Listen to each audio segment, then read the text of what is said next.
when you are, AJ. All right, I'm going to call the work session of the Springfield City Council to order with roll call. Mayor Van Gordon. Here. Councilors Pitts. Here. Bowe. Here. Broadley. Here. Stair. Here. Woodrow. Here. And Pictionary. Yes, ma'am, I'm here. All right. We have one item for the work session tonight, which is council operating policies and procedures with Nancy and Mary Bridget. And I think Mary Bridget's going to take a majority of this.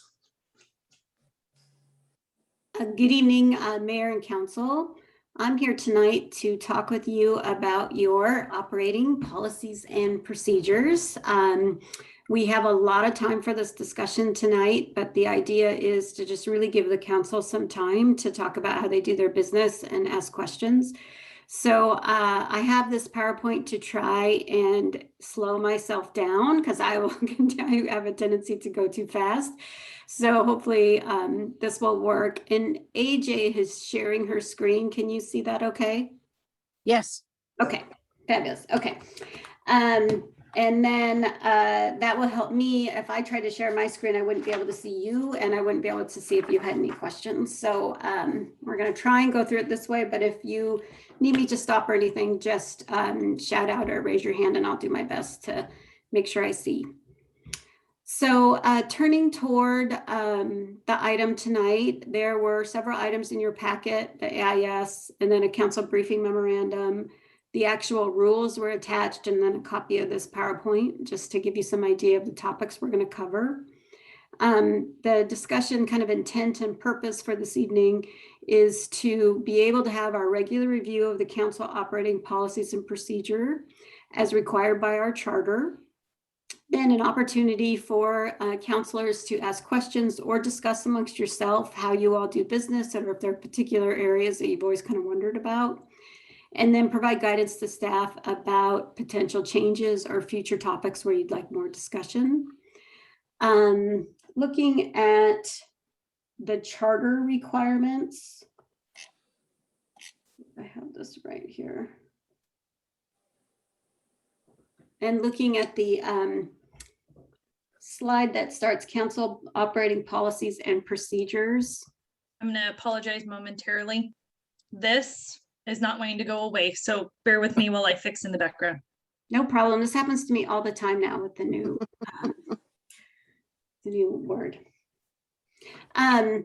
So operating policies and procedures, I will tell you, I am in and out of these things quite often, and it's always that I come across something that I'm like, oh yeah, I forgot about that, or oh yeah, that's how we do that. So if you're newer to the council or not, and you still have questions, please feel free, like you can ask. This isn't something that you have to feel like you should know all the answers to. So I want people to feel like they can definitely bring up questions or concerns that they have about these.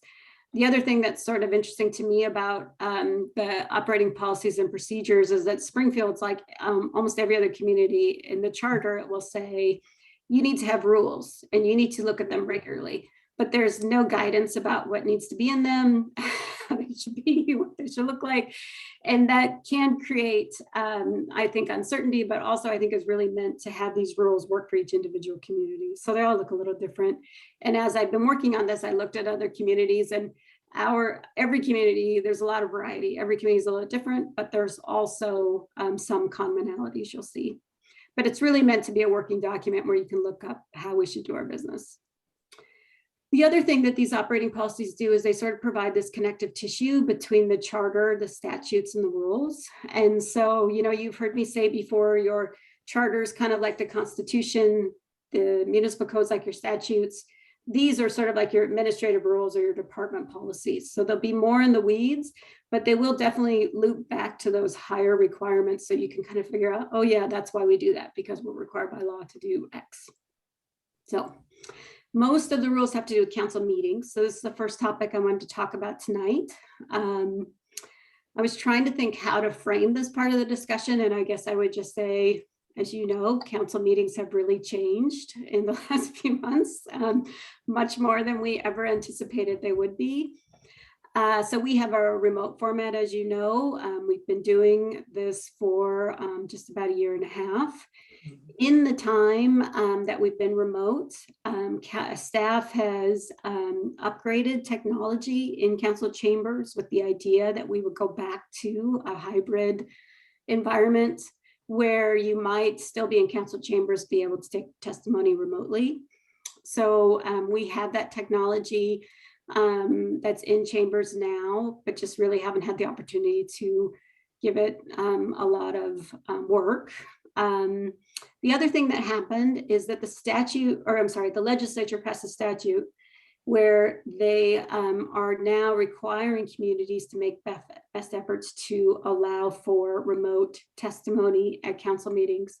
The policy behind this is to leverage technology to increase public participation. So what that really means is if you have a council meeting and you're in person, but you have the opportunity where you take testimony from folks, business from the audience, public hearings, then you need to be able to also have the electronic method to do that. So that's the new statute. We'll be compliant with that statute because of the technology. And really, I think moving forward to think about our meetings now, not snapping back to the way they were, but really moving forward to kind of a new way to communicate with folks. And so I was just wondering if folks had questions about remote meetings or thinking about how we want to shift to this hybrid or some opportunity for discussion there. Councilor Woodrow. Yes, my question is, if we're back in person meetings and we also have the electronic connection, how do we prioritize, or how do we deal with both the combination of people in person filling out cards and people saying online that they want to testify? How does that listing, how do we make that fair? And so so I'm understanding the question, is it kind of like, what's the sequencing? Do we take folks in the chambers first and then remotely, or right vice versa, or a combination thereof? Right. I'm trying to think of how to make it as simple as possible so that it's not complicated. Okay. How do we make sure that we have everybody covered, but it's in a way that they understand it too? Because it would be difficult to go back to my way of thinking. It would be difficult to keep going back and forth between online and in person, because not only would that be complicated for us, but be complicated for the public. So if there was a simple way to set it up where maybe the in-person people testify first and the online people have that amount of time to sign up, so that then we immediately go to the online people and work our way through. It gives them time while other people are in person are testifying to sign up. And I was thinking something like something that's simple that everybody understands, and and there's not a lot of questions or not a lot of complexity. Okay, but something that's consistent. Yes. Okay. All right, Corey. So my question is really not necessarily about public participation, but it's about whether there's either anything in the statute or whether we can chat about continuing to broadcast the meetings. So I know before, like, the work sessions were public, but not a lot of people would come to them. Now, because they're broadcast, a lot of folks are more engaged and come to even the work sessions, and then even more folks are coming on the regular to the public meetings. And so my question is, will we have the technology to continue to both broadcast the meetings live and to then record them and have them available for people to watch after, as we've been able to do? So you're asking, when you say broadcast, you mean like we do right now, where someone could log in and observe the meeting from home? Yes. Even if you all are sitting in chambers on the dais there. Yeah. Yes. Okay. Again, I can confirm that. I think so, but I can confirm that. Joe. So I'm getting down a little into the weeds, I'm sure, but this whole bit about, I don't mind anybody coming to talk at our meetings at all. I welcome it. That's fine. No matter where no matter what they're trying to say or not say. And even if it's the same thing said for weeks and weeks, it doesn't matter. It's fine. But what matters to me is that I want to know who I'm talking to, who's talking to me. Okay. And this whole thing with, I'm just a community member. it doesn't get it with me in the sense that, okay, they're not even saying what community. So what person is not a community member? And, and frankly, I'm voted in office by the citizens of Springfield. And if someone is calling and they're a citizen of Eugene, they're definitely not going to have near the weight in my mind or my decision-making process than someone I answer to. So this whole loose-ended thing, it's great. We want to get people the access, but to give a blank check and just let people call and say whatever they feel like and try to influence us whichever way they want to, and they're not even living here or a citizen of Springfield, doesn't make any sense to me at all. So, it's difficult for me to pay any attention at all to someone that wants to declare themselves a community member, other than the fact that, okay, what community, who are they? It's frustrating. Obviously, you can tell. So I'd love for them to call in, but I'd love to know who I'm talking to. Okay. Daniel? Yes, I guess my question is, and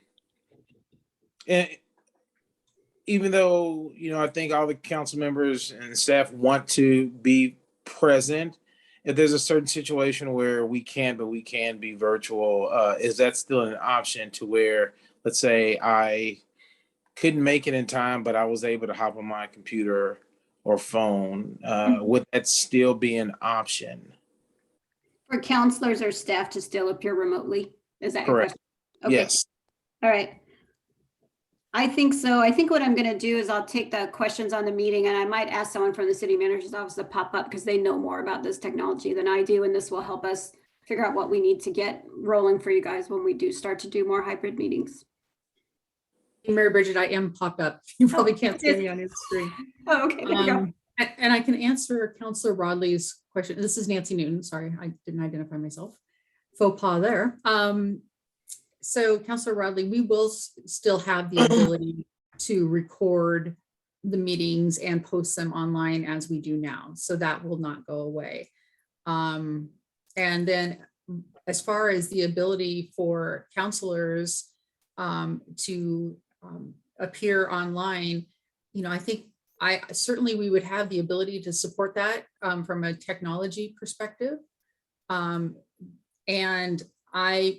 my hope would be to use this as a tool, at least for staff, so that maybe I could send, say a department director had to be there for a particular item. I could send them home. They could, have dinner or whatever, and then I could, text them when their item is coming up, and it could be a time saver, certainly for the staff in the future. So I think, it'll be a little wonky as we start to work it through, but I think it's really up to you as council. And I think if I may opine, it's difficult to recruit council members, and it's a difficult job. And so anything that we can do as a city to make it easier for you to connect, I think is for the better. All right, perfect. Leonard? Thanks, Mayor Van Gordon. Councilor Pishneri is raising a very interesting question. And I think that what we need to do is we need to consider whether we are going to allow both the in-person and remote people not to identify themselves when they speak in the meeting. Now, so far, we've been pretty lucky in that the people who are speaking anonymously in these remote meetings have had fairly benign things to say. I think the most the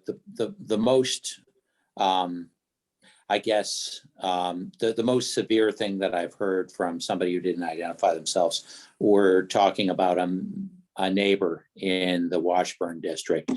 But I can easily see that being abused by members of the community. I mean, if there were some sort of vendetta that a neighbor was conducting, then he could certainly enlist members of the community all to speak anonymously against a neighbor. And it seems like a bad precedent to set. If we're not going to allow the people who are speaking in person not to identify themselves, and I suspect we're not going to, then I think that Joe is right, that we should probably require everyone to identify themselves henceforward. Okay. Counselor Pictionary, did you want to respond to that, or did you have a different issue? No, I have my hand up on another issue, but yes, thank you, Leonard. And it's just for that. I think it actually has been abused a little bit. And I started, if it's predictable, it's preventable. And if it's hedging that direction now, I can see it going full blown if we don't cut it off the pass now. And I honor the people and respect the people coming in. It takes guts, but part of those taking guts and being forthright to us as a council is them being forthright completely. And so letting us know that they are a citizen. This is who I am. I'm a citizen of this Springfield and I want to be heard. Those are the people I want to be paying attention to and completely focused. But I think that has been hedged a little bit, Leonard, like you mentioned, not grossly, but I think it's going that direction. And it's, it seems like it's being kind of chiseled away over the last several months, and it keeps going that way. We're having more and more community member people speaking as opposed to once in a while. So it's going that direction. And then the other part that I was going to mention, a different subject, but what Councilor Pitts had mentioned too, is hedged on, is that I'm an old fashioned. I think you muted yourself. I did. Yes. I was trying to be. You proved your point, I was Joe. right in the middle of saying I'm an old fashioned person. I was trying to lower my hand at the same time and I turned the mic off, right? Okay. So going right to what Councilor Pitts was saying is that I never thought I would hear myself, and I think even Sean would be shocked with this statement, is that I don't think I couldn't envision myself saying, hey, you know what? This Zoom platform has been working quite well. It has made my council life easier. It allows me, I don't know if you guys realize this, but I do quite a bit of traveling. And it has made my life easier to do travel. And then I can stop in the middle of my travel and say, okay, this is my meeting and I'm going to be there. And it doesn't matter where I'm at. And I can be fully engaged. Now there's times where I'm completely out of cell range, but very rarely. But I would like to see this continue. I'd like to just see it as a per meeting option and go from there. Okay. So yeah, I'm going to jump in here about the hybrid option, and then we'll go to Corey. I think I'm really for counselors in particular. I think I'm open to pursuing the kind of a hybrid option and give people. We used to have language where you could call in the operating procedures. So instead, sort of replace it with language where where people can participate through Zoom. As long as in general. And then we just, as a group, I think it's really important that we're going to go into this and it's going to feel awkward and clunky and right. We just have to be willing and able to sort of revisit where we're at in any given moment. And then talk about how to make some adjustments, because I'm not sure we're going to get it perfect, but I think the idea of being flexible enough that where we can have the meeting where a counselor is on the road and he can call in, or a staff person can give their 5-minute item, from the comfort of their own home. I think that makes a lot of sense for the future. And then Steve. I don't know how to turn the yellow hand on, by the way, but so I'll just use this one. I don't know if anybody remembers or not. Counselors have always been able to attend meetings by telephone. Conference call. We've done that for years. So, Yeah. So we're continuing on with that and only going virtual now. Corey. I just was gonna, first I'm gonna say to Counselor Pictionary, I feel you. It's hard to do like the hand and the microphone and all those things. There's probably a keyboard shortcut. I'm never gonna learn that. So I just want to loop back to us. I really appreciate us digging into what it means for folks to identify themselves, because I think that I just want to kind of clarify, and everybody can jump on me if they want to. I think that we decided that we don't need to know people's addresses, because that was where it started. That folks were like, we don't want to share our address. That feels really like exposing. So we're like, fine, we really just need to know that, you know, where you live. And if you're in Springfield, it's helpful to know the ward because the counselor listens. So we went that, and then it's gotten pushed to where people don't want to use their name at all. And I think that it's still, I don't have strong feelings that I don't need to know somebody's full name and address, but it's helpful to have at least that we have a community pact where somebody's like, you know, even if they're using, my name is Cookie Smith or whatever, and I'm in ward whatever, so that we know how to do follow-up.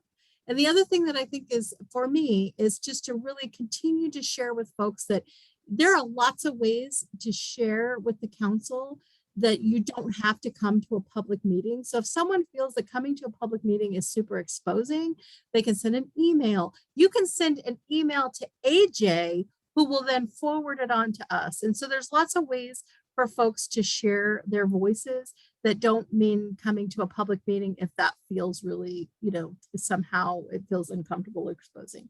So I just wanted to for me, I just wanted to reiterate that, so that we're like, oh, historically, we sort of made these steps to make it more accessible. And then, as I think both Counselor Stair and Counselor Fishner were saying, it feels like it's going to a place that's like, that wasn't the intent. And now there's this potential to create risk on the other side. Marilee? I figured out the hand. You're a show off. Hey, it only took 6 months. A couple things. One, as far as we when we look back historically, people have come in to testify in person, and it's very hard to stand there at the podium and say that they're anonymous when they're standing there physically to testify. So I think if we look at where that came from and then move it into the electronic era, I think we can expect the same thing. Is we expect to know who the person is and identify, you know, if they want to identify area or whatever. And I was thinking the same way that Corey was thinking, in the sense that it isn't just public testimony that people can come to us with. They can send an email to the entire council. They can send an email to their individual counselor, or as Corey mentioned, and AJ did it not too long ago, to pass along something that somebody has given to her, for the council to be aware of. So I think there's different ways for people to get information to us, questions, concerns, if they are concerned in a privacy situation. There's different ways to get information to us rather than being in the public arena. And I will say that I know to a person on this council, and the mayor and the city manager, that each one of us individually is dedicated enough to respond to however somebody wants to get in touch with us. So if they don't feel comfortable publicly in front of the camera or in person or whatever, they can get information to us, and we are just as dedicated to that as we are to any in-person testimony. And I think the other, I've lost track with the other one. Oh, the hybrid. It wasn't too long ago that we had a financial judiciary committee where a couple of us were online at the same time that the meeting was being held in the library meeting room. That seemed to work well. And as has been mentioned, there were times when we haven't been able to get there, and we've been on the phone in the past. So I think a hybrid mode, as Joe said, it makes it easier, especially if I'm working late, or if I'm working and I'm pushing to try to make travel time just to get into council. Sometimes it may end up being a lot easier for me to get on, to log online. So I think a hybrid is actually in some ways going to make it easier when we run up against those situations. So I would think hybrid would be good to establish a hybrid way of doing it. Corey?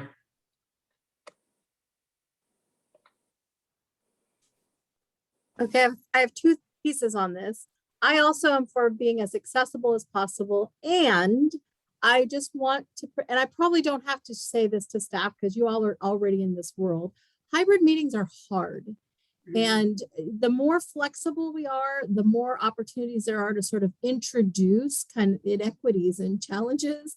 And it's hard to facilitate a hybrid meeting and to make sure that everybody is getting heard. So I think if we're going to lean in that direction, which I think we should, we just have to give ourselves space.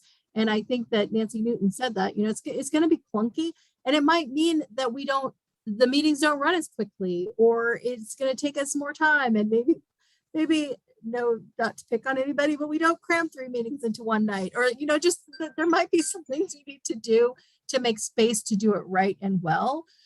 Because I just personally, because I have had to do them. I mean, hybrid meetings are hard, and it's hard to figure out who's paying attention and who's not, and what's happening, and where people are coming from, and who's got their sound on and who's in person. So I just want to say that.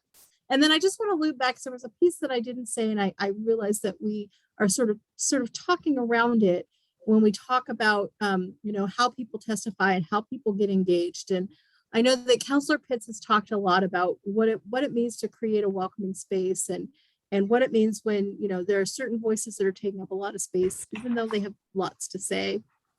And then we've had some pushback from people saying, well, it doesn't feel safe, so I'm not using my name. And I just want to hold on to that. There's a big difference between safety and comfort. And it's not, a public meeting is not necessarily, and government particularly, our main purpose is not necessarily to be a comfortable place. I mean, it's hard work, and we talk about hard stuff, and some people don't like to be in public, and all of those things. And so when things feel uncomfortable, a lot of us start to say, well, this feels unsafe to me because I don't know what's going to happen. And it's not necessarily unsafe, it's just uncomfortable. And part of the reason that we have the CityLink program is because people don't always understand what's happening in a public meeting. And they don't understand if can I say it here? Do I speak at this public hearing? Do I speak at this public thing? So the fact that folks don't necessarily know when and how doesn't make it unsafe. It may make it clunky, but we try to hold some grace and some understanding for that. So I just wanted to just say that out loud, because I think we're kind of talking around that. And how do we actually create a really vibrant, engaging meetings? Doesn't necessarily mean that everybody is going to feel comfortable. That's all for now. So it looks like we've kind of gone through it back and forth on the remote meeting format. And I just want to add 2 more things, and Mary Bridget, then you can see if you've got anything else that you want to have us kind of dive into. Okay. One of them is that I think when we talk about the language for the hybrid meeting, we really do want to kind of promote over communication here. So especially if we're going to be super flexible, we definitely need to have people either texting me or texting AJ saying, hey, I can't make it, I'm dialing in, so we can keep a count for everybody. I don't know that needs to be sort of codified in the rules, but I think it's valuable to say. The second thing that I think is kind of important in all of this is really, if we can talk about probably the last year and a half, we've really put a lot of these meetings up on YouTube, and maybe this is direct, we don't have to codify this, maybe this is just direction for Nancy to pursue. We want to, as practice, I think we want to keep doing that and filling out that, have that be our sort of operating procedure, that when instead of having in-depth minutes, right, that we're meeting that requirement to keep records by essentially making that video available to everybody as soon as we can. And to me, that really means that ideally we want to get to a point where we're just streaming it live to YouTube, because it would just be easier for AJ if she didn't have to upload it. And so I don't know how much of that would need to be sort of put in the procedures versus, hey, we want to work towards that point. But I really think the place we got to be is we've got to be storing our records in video format. Okay. Joe? So on top of what you just said, Mayor Van Gordon, over the last several months, since March of 2020, we have involved staff in a ton of things and changing up things and trying to punt where we can, and we have to, and we've been doing that. I'm concerned that, just what you just mentioned just a few seconds ago, Sean, is that we're saying, okay, well, now go ahead and upload that to YouTube.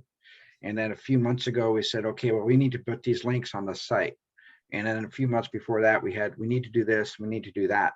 And in my head, I can't recollect verbatim, but in my head, it appears or it sounds as though we've been adding a bunch of stuff for staff to now make these adjustments in the famous words of due to COVID.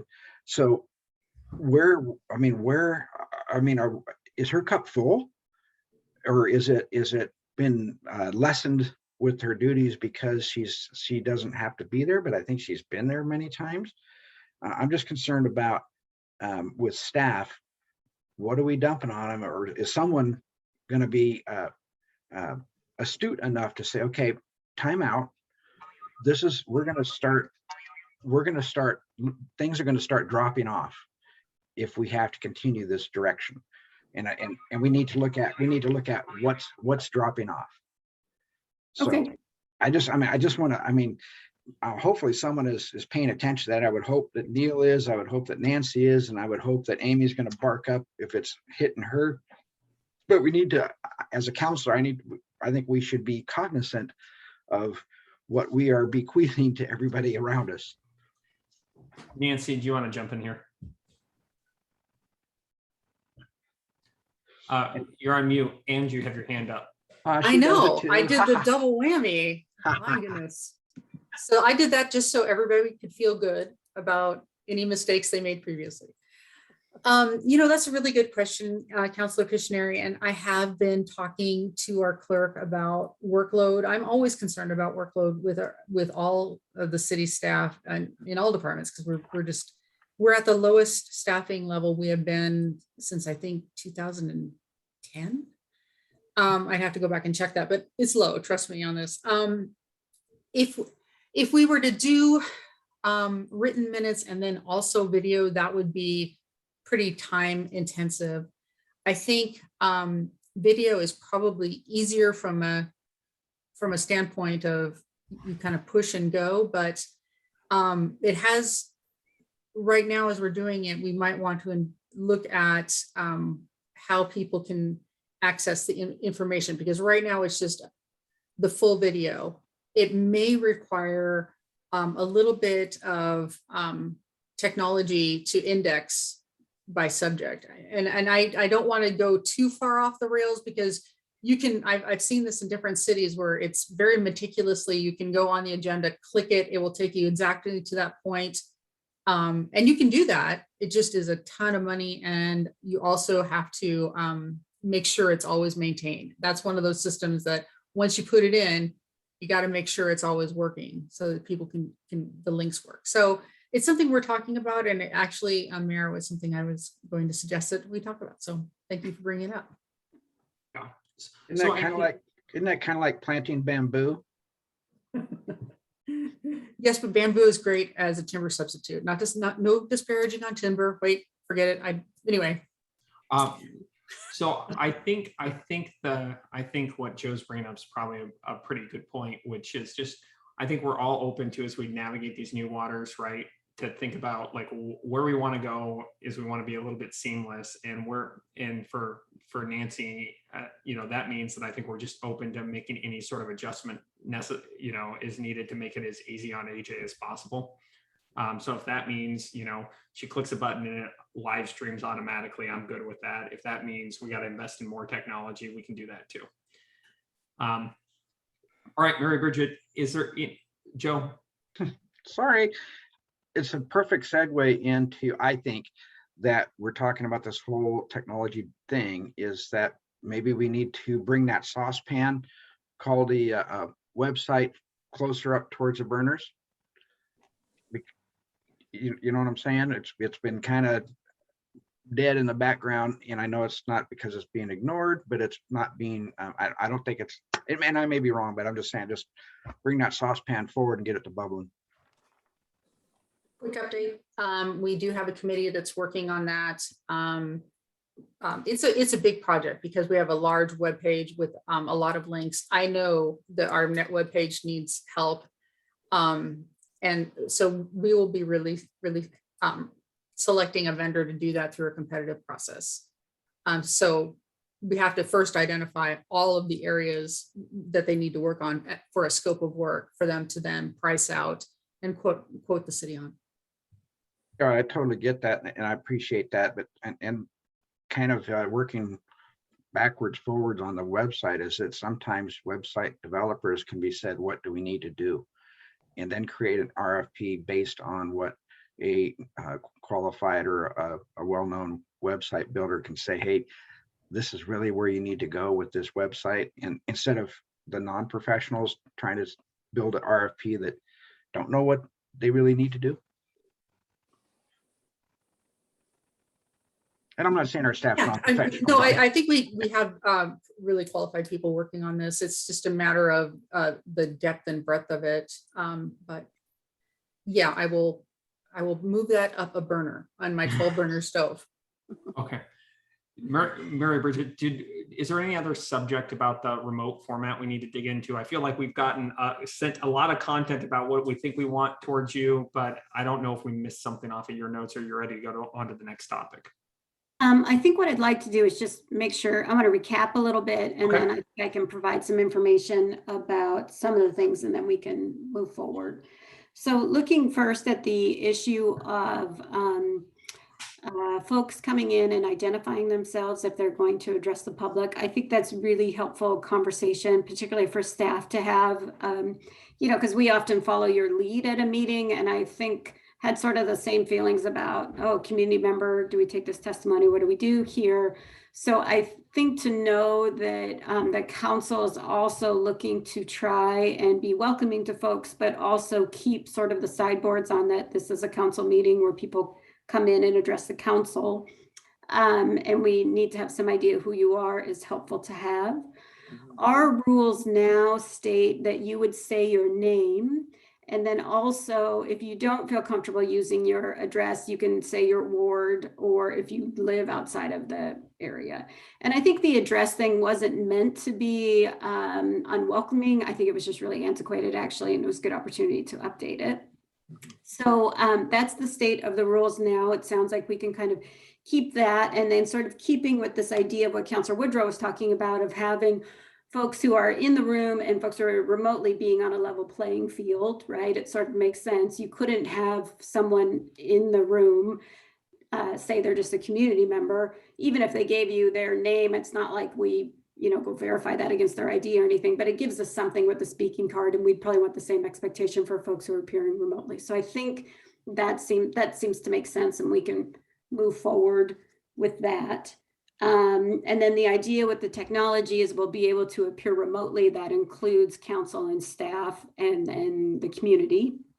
I do think for council and staff, it'll be something to think about since these meetings, I think Councilor Raleigh brought up a good point that they're going to be hard just because they're going to be new, and it's a lot of just extra process to go through. It's really incumbent on us then to try and be mindful about, giving notification ahead of time. Hey, I'm going to be remote tonight, or my staff's going to be remote for this item because she's only here for 3 minutes or whatever, just so the folks who are running the meeting have some idea of what they're coming up against so they can run it effectively, which I think would be helpful. And that it still would be broadcast in a way that people could observe the meeting from their home, which totally is consistent with the statute. So that all makes sense. I think the one part I would like some feedback on would be, we're going to shift to this more remote, kind of long-term remote format. And it's an idea that actually Nancy had about providing guidelines to the public for how to testify. And this is sort of related to what Councilor Rodley was talking about in terms of, hey, there's lots of ways you can communicate with us. And if we're really being not just transparent, but real clear with people that there's you can email, you can send something in, you can appear, you can write a letter or whatever, all the ways that they can communicate with us. And then particularly if you're going to communicate remotely, there are a few extra steps to be aware of. The legislature does a good job of kind of setting out like, hey, this is how this goes. And I know we have some information with script and we have some information on our agenda, but I'd like some feedback if you think we need to be thinking about how to communicate with the public as we shift into this new kind of meeting, kind of over and above what we typically would do, so people feel comfortable about the new process. and sort of having some extra communication out to folks, if you have any thoughts on that. Cory? I do have thoughts on that. I think yes. And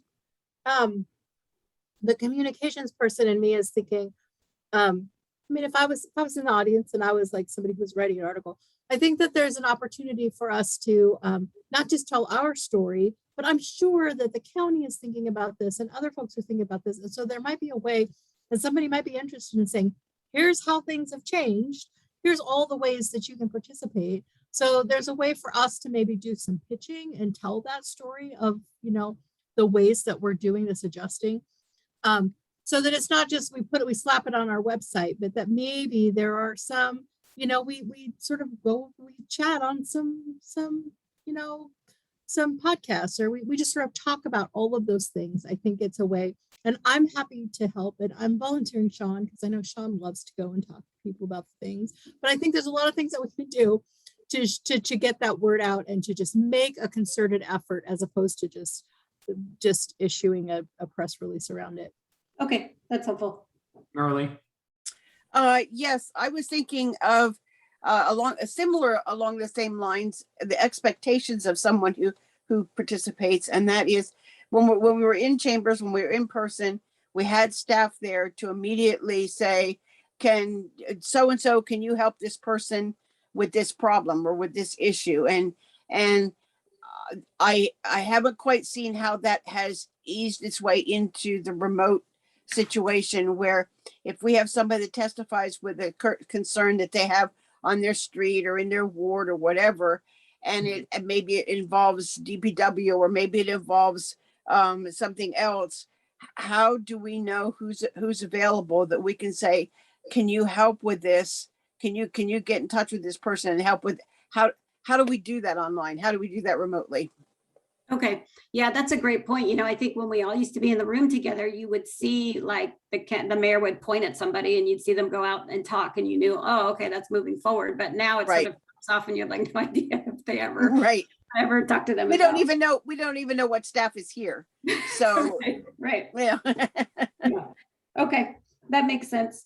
And then I'll make a note of that, because I think that's a good point. And that kind of goes to this idea of a hybrid meeting having a challenge, right? And making sure that you're kind of covering all the bases, and whereas you would be able to more easily do that in person. And then I think that also it sounds like there's discussion about, you know, not just the idea that we broadcast our public meetings, right? Because they're public and people should be able to come in and view and see them, but then how do we memorialize, right? What happened at these meetings? Because in addition to the public participation, which is key, the other thing that happens at meetings is the council does a lot of business, you know, like and we really need, you know, contracts approved, decisions made, stuff move forward. So how do we keep track of that in a way that we can go back and use, but also is not this antiquated or maybe duplicative? So that's what I'm hearing anyway, is there a way maybe we move toward some kind of minutes that's not necessarily a written minute, but that is a video, but can that also be accessible to people to try and figure out what is it that you did at the meeting? Does that sound kind of like what you're talking about? Okay. All right. Okay. And then just sort of looping that to the website in terms of that's often the place where people first look to where to go, what do I do, and what can we do to make that a little more user-friendly, and acknowledging that we have some work to do there. Okay. One last point on meetings and kind of this new structure. So if you look at our operating policies now, those really contemplate an in-person meeting, right? Those talk about like requests to speak cards, like, you know, if you could have like a sign or a flag or whatever. And so we're still going to need that, but I think also going to need to have some kind of rules that acknowledge and deal with a hybrid structure, you know, testifying remotely, how this process works. I think what I'd like to propose, it's a little premature to do that before we've had a chance to have a few of these meetings. So it may be in a few months, I come to you and say, look, I think what may work are some temporary rules, you know, or maybe a statement from the council of, intent, some kind of resolution or statement that says, we're shifting to this. We're going to do our best to make sure it works this way. And here's how we're going to approach this for now. And then we can codify it later. I just think we're in a place right now where we might do something that we don't doesn't actually work in practice. So in addition to all kind of the lessons we've learned in these 18 months, I think it's going to be getting in with that new technology and seeing how it works. So if that works for you, that's probably going to be my recommendation to you, that let's just hold for now. We might do a placeholder and then see really what we can do to make these meetings as sort of welcoming and effective as we can. I think that works for us. And I think the other piece is sort of acknowledging that our operating procedures have gone through probably 3,000 revisions, and knowing that that as you sort of structure them, I'm open to you updating languages and taking a little bit of administrative oversight to sort of clean up the structure. So it doesn't read like, hey, we always thought about an in-person meeting and by the way, the state's making us do this, but instead sort of is more thoughtful in that way. Okay. Yeah, I can look at that definitely. Okay, great. All right, we're ready to truck along. Whew, First one done. That's a lot. I mean, it's a big change. So it's worth having that discussion and that time to be able to talk about it and to get your feedback on how it feels from an elected position and trying to do these meetings. So that's really good. Okay, agenda setting, more meeting stuff. Agenda setting comes up sort of all the time with elected officials, and the public sort of well, how do things get on the agenda? How does this happen? Because it just sort of seems to magically appear, which as AJ and Nancy can tell you, there's no magic to it. It's a lot of work to make the agenda happen. So I just wanted to take a few minutes to talk to you about how agenda setting works according to your rules and what that process is like, and to see if there's any discussion.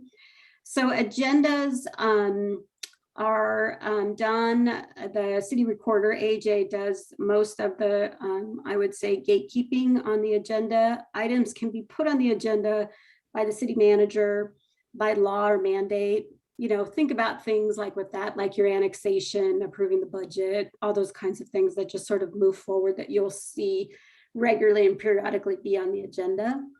Council leadership, which is the mayor and the council president, can place items on the agenda. If they are for some reason not in consensus about something being on the agenda, then a majority of the council can make a call about whether an item put forward by the mayor or the council president should go on the agenda. An individual councilor can ask for something to be placed on the agenda, or can get the majority of the council to agree that something should be placed on the agenda. And then there is an administrative meeting held with the mayor, and council president and staff like city manager, assistant city manager, recorder, and city attorney. And that's where we go through the upcoming agenda, maybe move some stuff around, and then talk about other administrative items. So that's sort of the process for that. And then work sessions have a little more flexibility because you don't make, you might provide direction or consensus at a work session, but you take official action. So those items generally could be a follow-up, and the city manager will put it on the agenda, or a councilor or the mayor can do it as well. So that's sort of agenda setting 101. I think we're pretty consistent with other communities and how we look at agenda setting, but just wanted to provide some time to talk about that and see if anyone had any questions. Steve? On agenda review, you have no idea how many times when we meet on that Friday at 1:30 and I see the proposed agenda on there, there are things on there I have never heard of before. I don't know where they come from. I don't know anything about them. And so I've talked to AJ and she says it's okay to ask questions. And yet it makes it awkward for me sometimes. I want to be part of the discussion, but I don't really know what we're talking about. So I can't do that. So that's. Yeah, I think that brings up a really good point, because often what comes on the agenda is something like, a counselor wouldn't even particularly have dealt with before, like a certain annexation or a contract review or something. And then you guys are all kind of like, what is this? And so there is this sort of like undercurrent of all these operations that are moving with the city, and then they rise to the agenda. And I think sometimes it puts the electeds in a position of like, okay, now what am I doing? What are you asking of me? So it's a fair feeling, I think. I guess I should get more comfortable about asking questions, and I'm getting there. So maybe that will take care of it. Lauren? And actually, I really appreciate that you brought that up, Counselor Mo, because if it's, you are considered what a lot of folks would say have a front row seat. So if you're not sure where it's coming from, I think that speaks to what we were talking about earlier. It's like a lot of folks who come to the meetings have no idea what like they're coming because they care about something really passionately. And then we're talking about, this annexation, or is this person going to get this little piece of property, or what's going to happen at this intersection? And so they're also like, what is that? Right. So I That's think true. I think that's really fair. And that might be also an opportunity for us to educate that the purpose of the business meetings, which is to do this business of the city, which is not always as fun and flashy as big stuff. Leonard?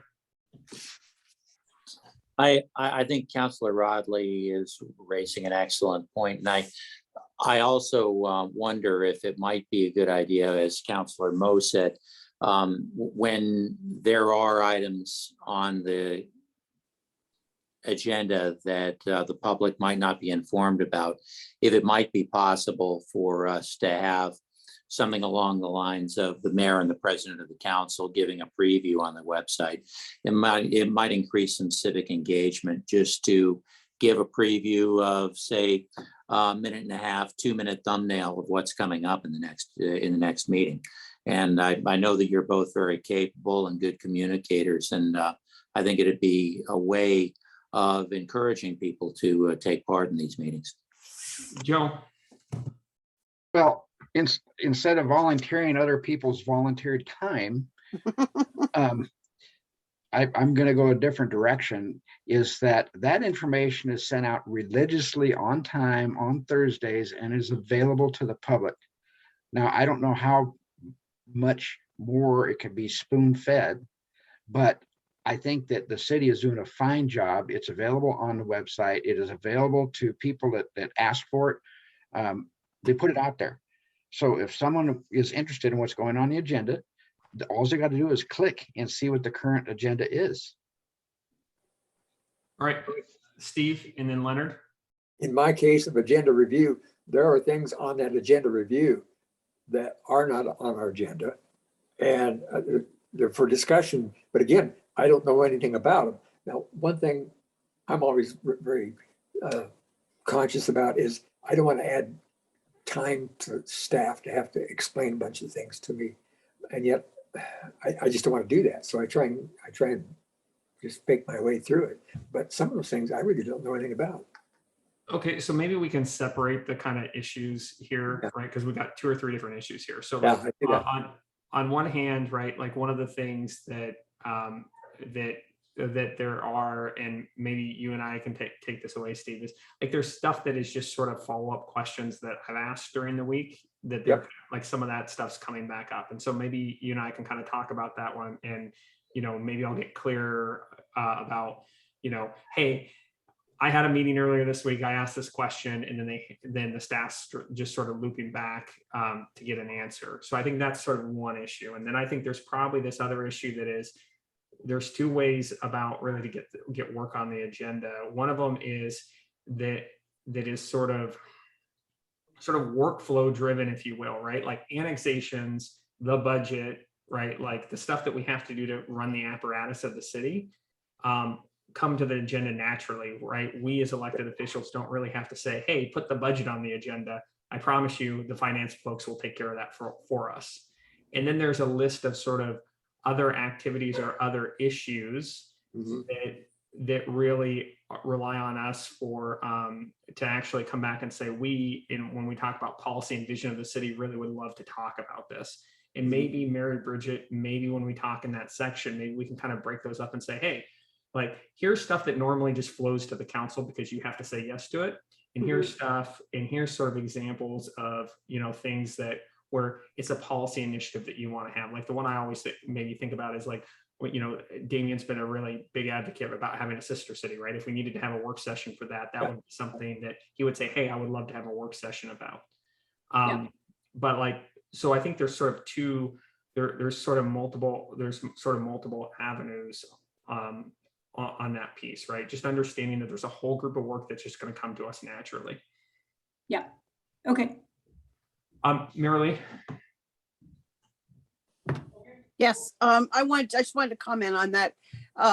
Joe's comment about the fact that religiously every Thursday, that information goes out to the public on what's on the agenda. And if I wasn't assured before, I've been assured over the last 12 to 18 months, the people are paying attention to that because we've gotten emails, we've gotten people show up to testify. We've gotten a lot more participation from people paying attention to what's on that agenda when it comes out on Thursday. So I think right now we do have a public that if they want to be involved or know what's going on and they're not sure what it's about, they're calling and asking questions, they're sending emails, they're coming to testify. So I'm okay at the moment. I'm not seeing that it's broken yet. Okay.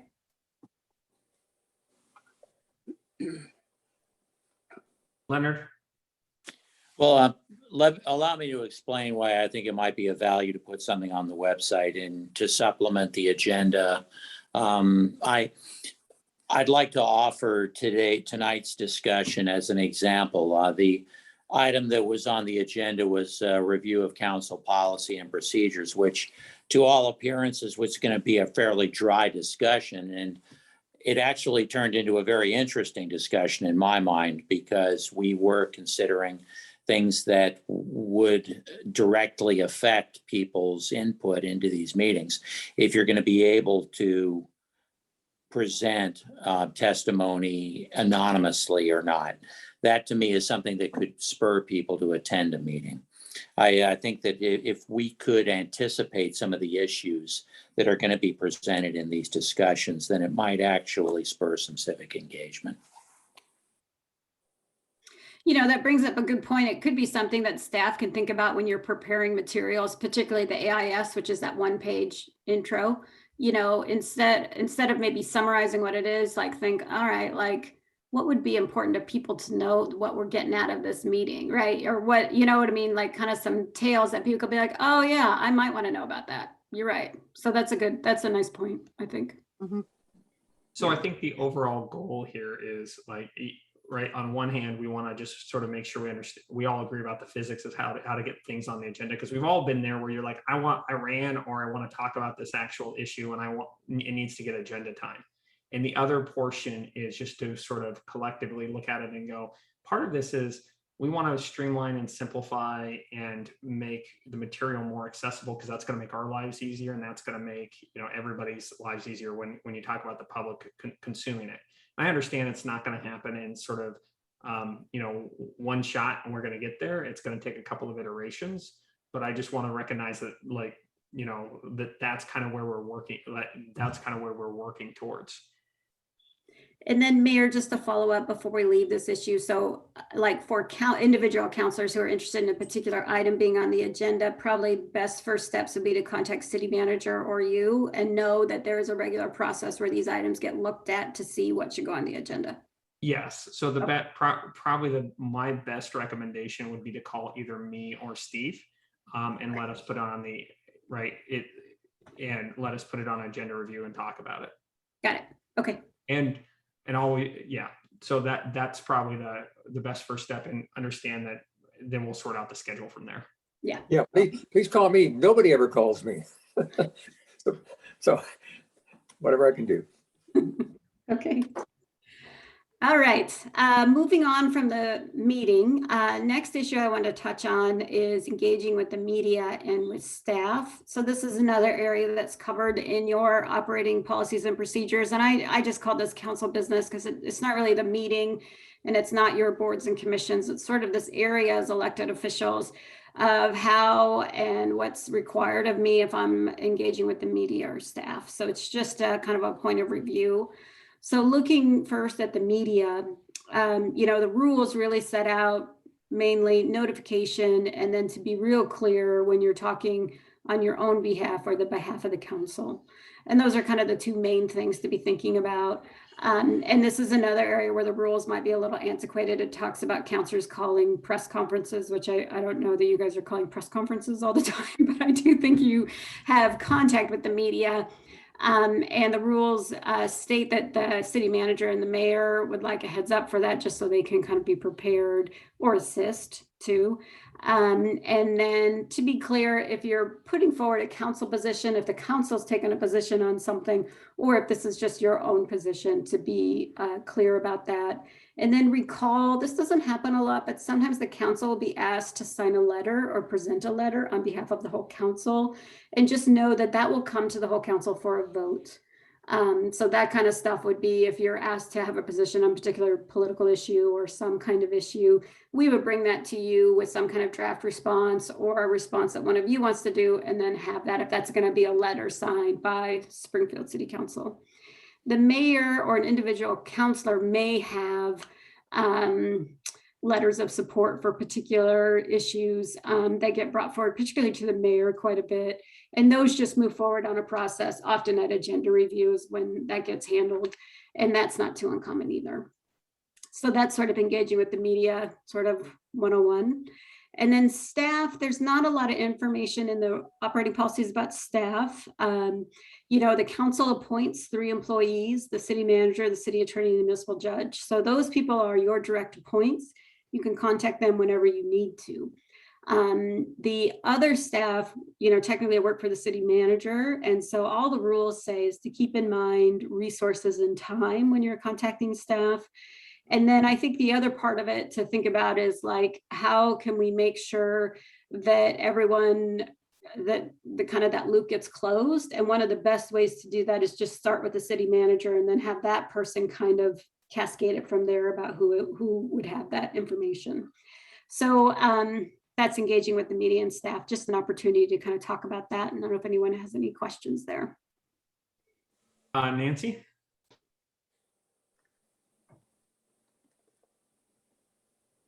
Nancy? Darn it, I didn't pass my technology test. I got the hand, but not the mute. Okay. I appreciate Mary Bridget bringing this forward. And let me just preface this to say, I am not a micromanager, and nor do I really want to be like that. However, this is an important distinction about triaging through the city manager. And one of the prime reasons is that, you're all city councilors. And I know, we have relationships with you, great professional working relationships with you. But you're never not a city councilor, if that makes sense. So when you contact a staff member directly, even if it's just an innocent question that you think it's, this will take a couple minutes, sometimes it takes a lot more research than you might originally think. Or if some questions might make staff feel like, does this counselor want to go in this particular direction? So just know that, that's one reason that I ask that you can triage through me, because then I can ask you questions like, okay, so it sounds like you want this, tell me more about this issue. And then I can assign it to usually a department director, and they can get back to you. And I know that there's some flex in this, like there's some really easy, quick answers, and I get that.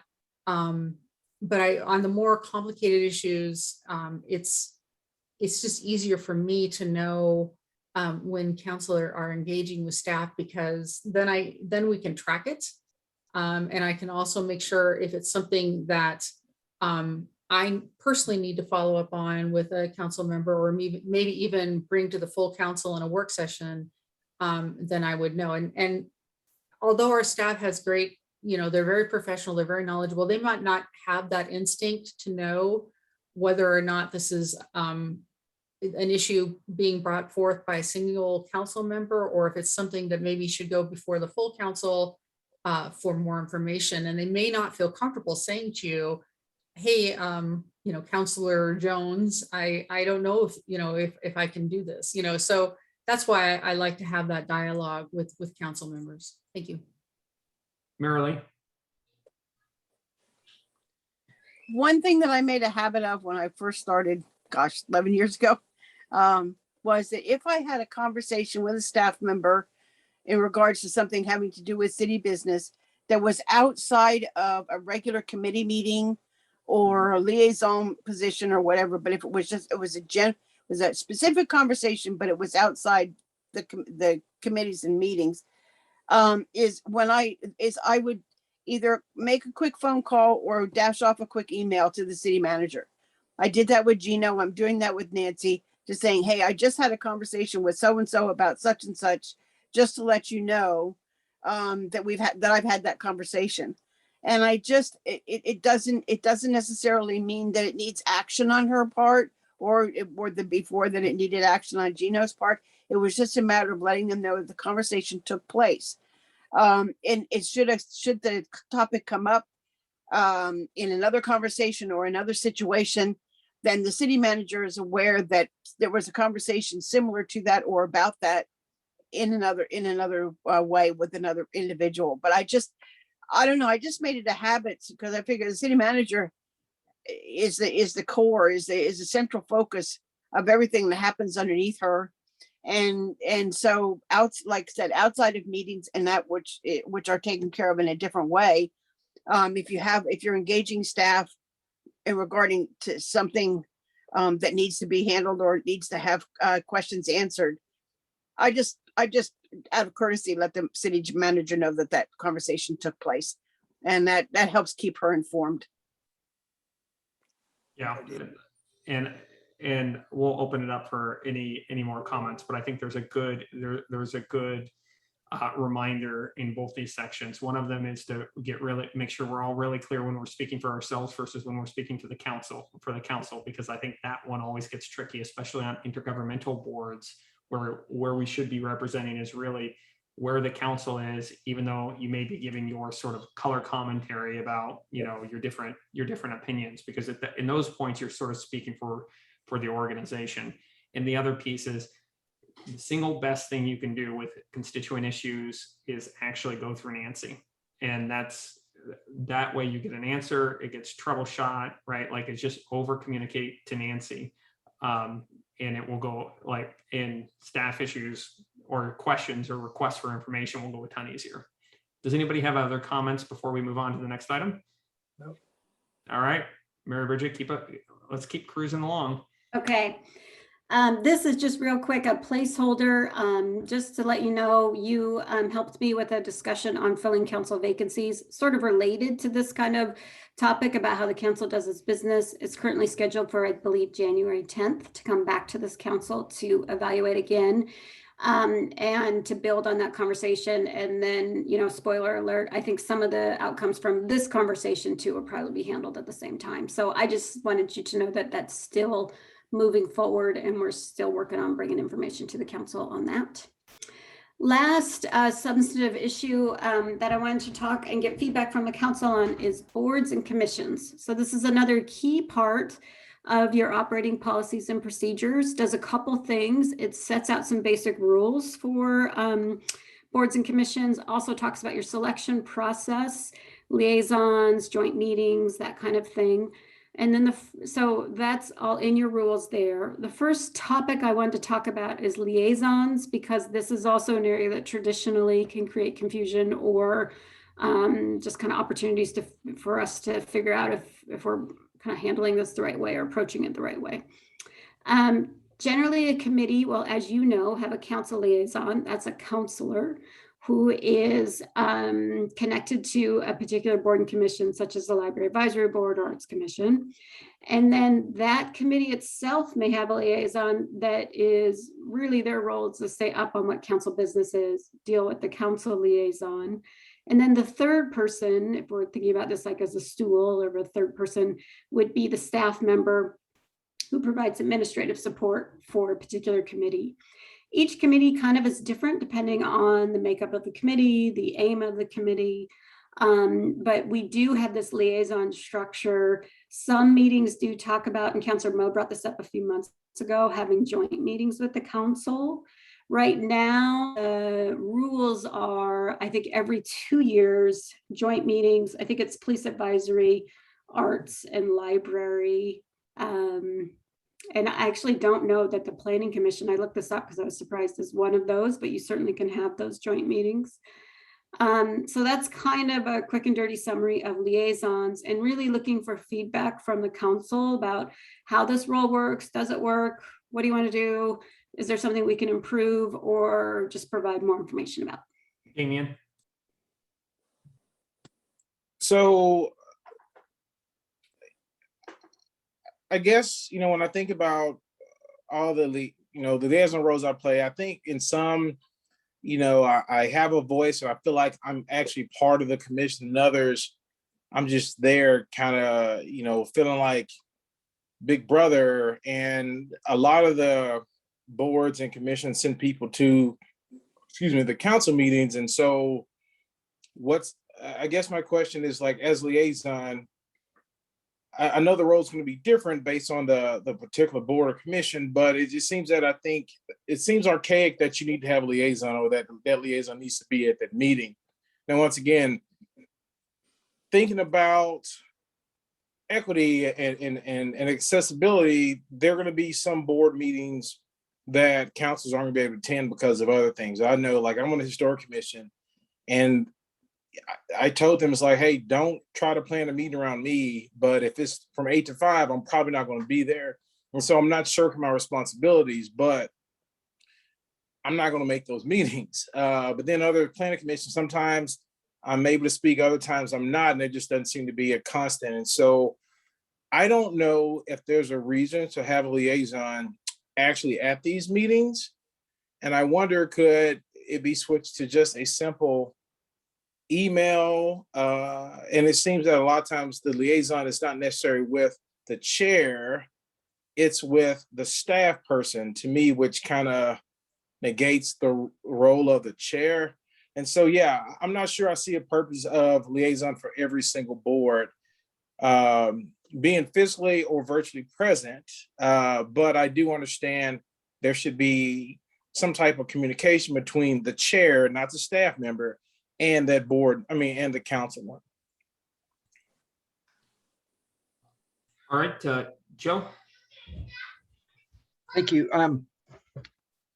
Speaking of being on multiple commissions and committees, I think Damien has a good point in regards to, I think the best suggestion would be for Sean, for you to kind of be a pollster and go down, have a list of all the committees and commissions we make appointments to, and who's assigned to those as far as counselors, and reach out to them and ask them, and maybe in concert with Nancy or some staff, and say, okay, where are you at with this committee or commission? And do you think it's that a meeting with this committee or commission is overdue? Or at least an intro meeting with the members to the council. I know that, like the police advisory committee is basically, and I'm not even sure if it's even written, but I thought it was supposed to be, and I think Mary B mentioned it's supposed to be meeting with the council every 2 years. And I would be kind of willing to bet you that let's go back on the calendar and actually find out when the last one we met every 2 years. And I think you'll find that it has been longer than that. And I know that the police advisory committee in particular has had a lot of interest, and there's been this last meeting, there's actually a showing of some frustration with the committee members themselves as to not meeting with the council, not knowing when they're going to be able to meet, how often we can meet. And there was even talk of saying that even 2 years sounds too long, but there hasn't even been that meeting. And correct me if I'm wrong, somebody, that it's been several years since that particular committee has met with council. So I guess we need to, before issuing an edict saying, okay, these committees should be meeting with council and whatnot, well, maybe we should check to see how good our system is first before we start laying out how it should go. We should lay out how it should be made to go, and then stick to it, and not let things fall off the map or radar. So just a couple of thoughts here, and then I'll let Corey go. I think there's probably a good several points between where Damien and Joe are making. One of them is just strictly on appointments, and I'm going to just sort of acknowledge that we set out a ton of committee appointments every year for liaisons. If your schedule changes, right, or that you're finding that date or that meeting or something's not working out, I'm more than willing, more than able to change you out for another position. So I think that's one thing, is like a lot of us work, right? I understand we got to work, we got to cover each other. And if for some reason it's not working with your work schedule, please let me know and I will find a different solution. And then the second piece is, I think it's up to us to make some individual judgments based on what's going on with that committee about, whether or not we have to make every committee meeting. I don't make every committee meeting that I'm assigned to, but I sort of keep in contact with people to understand the flow of information and kind of go from there. And then I think, to Joe's point, that if people are comfortable, right, the way the bylaws are written today is that it's like got 3 people involved with getting these scheduled.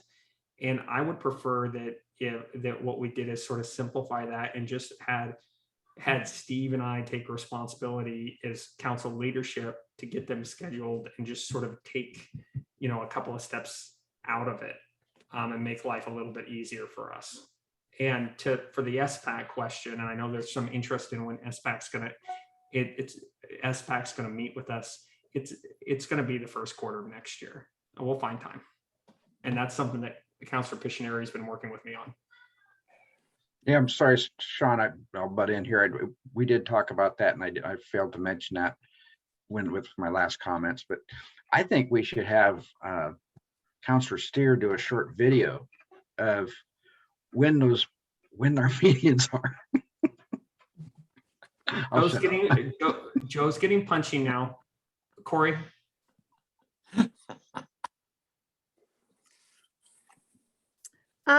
So I appreciate this conversation, and I think we could talk about it deeper, like the other one, because there's a lot of things at play here. And I think that, as Councilor Pitts pointed out, there are different purposes. So there are some sort of regional boards and things that we're on where we're there to represent Springfield, and we have a vote, and it's like this public participatory thing, which is important.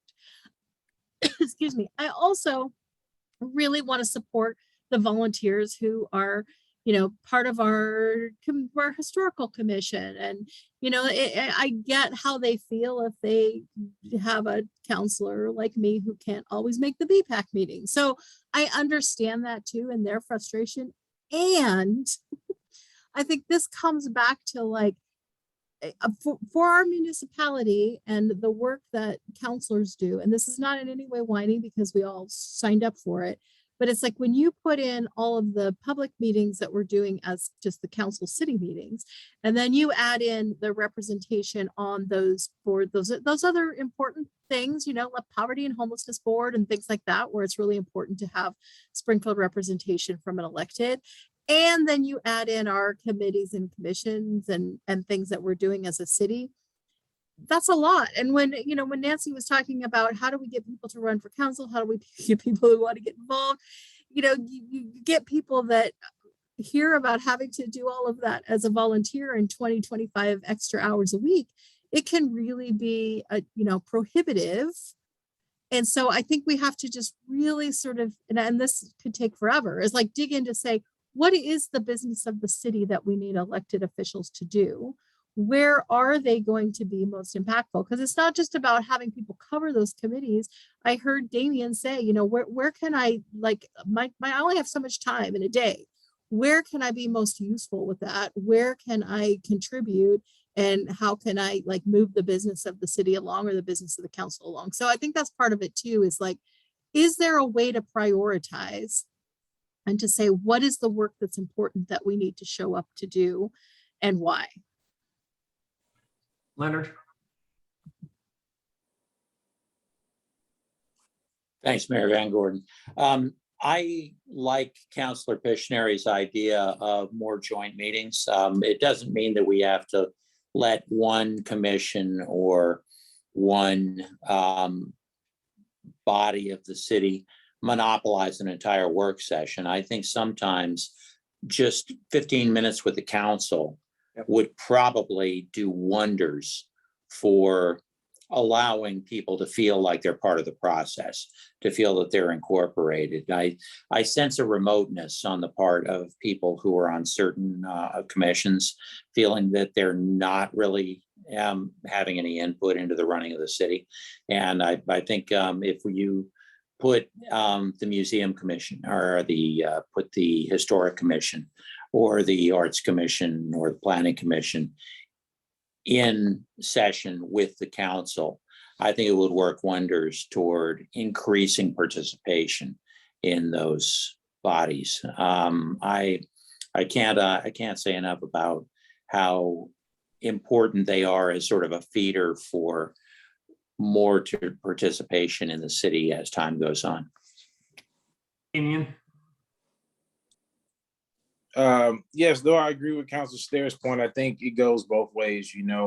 Yes, we need to make the commissions and boards feel like they're a part of something, but on the flip side, they need to do the same for us. And I think different boards and commissions, a lot of it might have to be personalities or whatever, but that's not always the case. And so just like we need to give people a reason to want to be a part of these and to want to reach out and feel comfortable reaching out to counselors, they need to give us a reason to even want to, support them.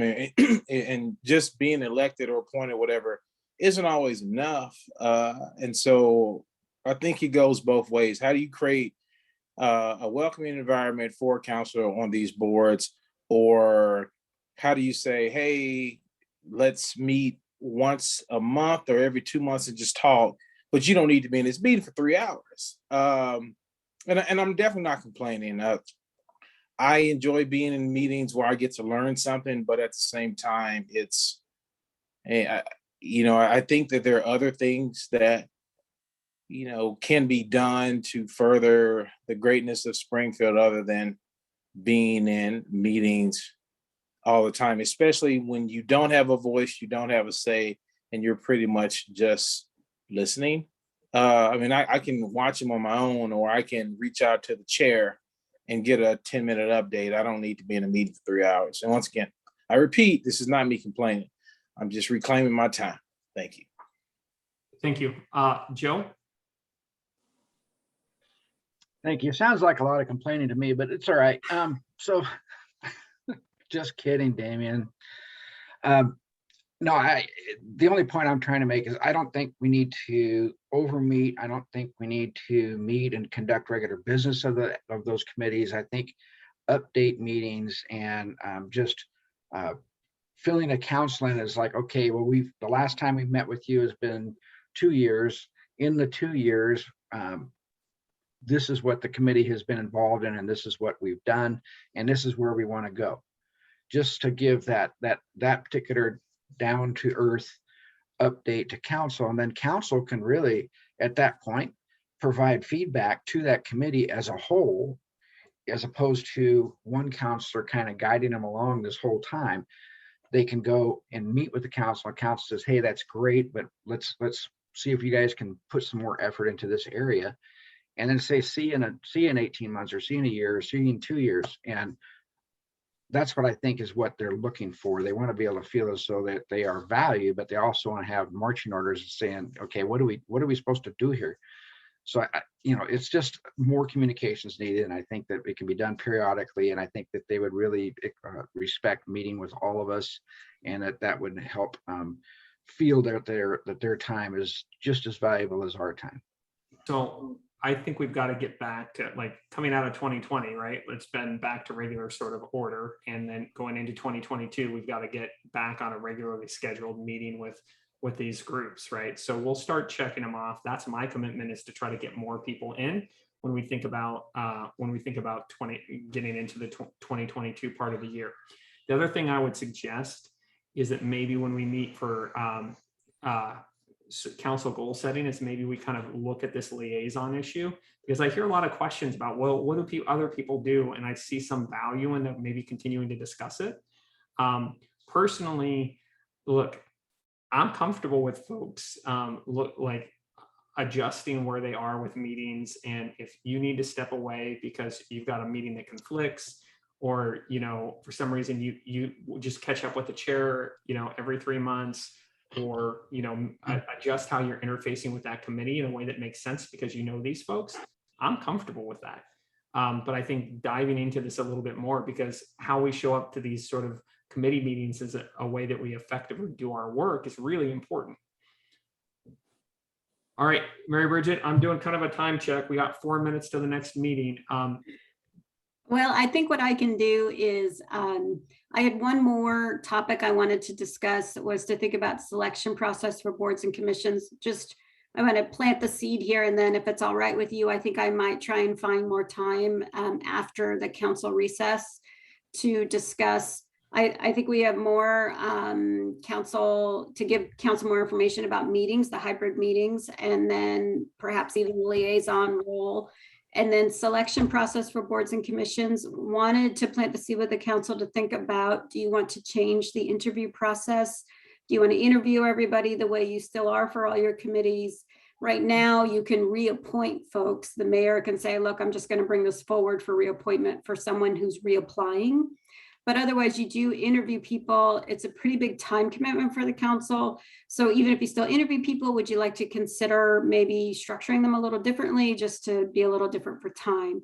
So just something to think about. I know we'll go into the regular session here, but I'll look for some additional time in January, February to bring this back. But it is another issue I'd like some feedback up from the council on, to see how the batch recruitment's working and your feedback there. So, and also just to thank you for this discussion. It's been really helpful. All right, perfect. Any last minute comments before I adjourn us for 2 minutes, and then we'll meet back in the same meeting? All right, we're adjourned at a work session. We'll meet you in the other room, which is actually the same room. Thank you. I get confused.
It'll just be another minute. Looks like we're still waiting on Leonard.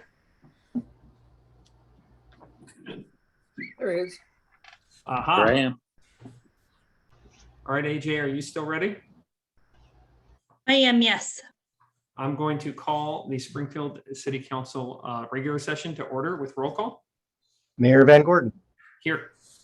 Councilor Pitts, Here. Councilor Mo, Here. Councilor Rodley, Here. Councilor Stair, Here. Councilor Woodrow, Here, and Councilor Pictionary. I'm here, thank you. All right. Please, everybody, join me for the Pledge of Allegiance. I pledge allegiance allegiance to the to flag the flag of the of the United States of America, and to the and to the republic republic for which for it which it stands, stands, one one nation, nation, under under God, God, indivisible, indivisible, with with liberty liberty and and justice for all. for all. Thank you, everybody. As we begin our meeting tonight, I would like to ask members of the audience who are joining us online to keep yourselves on mute until you are called on to provide public testimony. There are 2 times this evening designated for public testimony and will be listed as public hearings and business from the audience on the agenda. If you're joining us online with a tablet, smartphone, or computer and wish to speak during that time, please use the raised hand feature when that agenda item is called. When we call on you, please state your name, in ward, or general location for the record. Thank you. First item, please. Mayor, the first item is the consent calendar.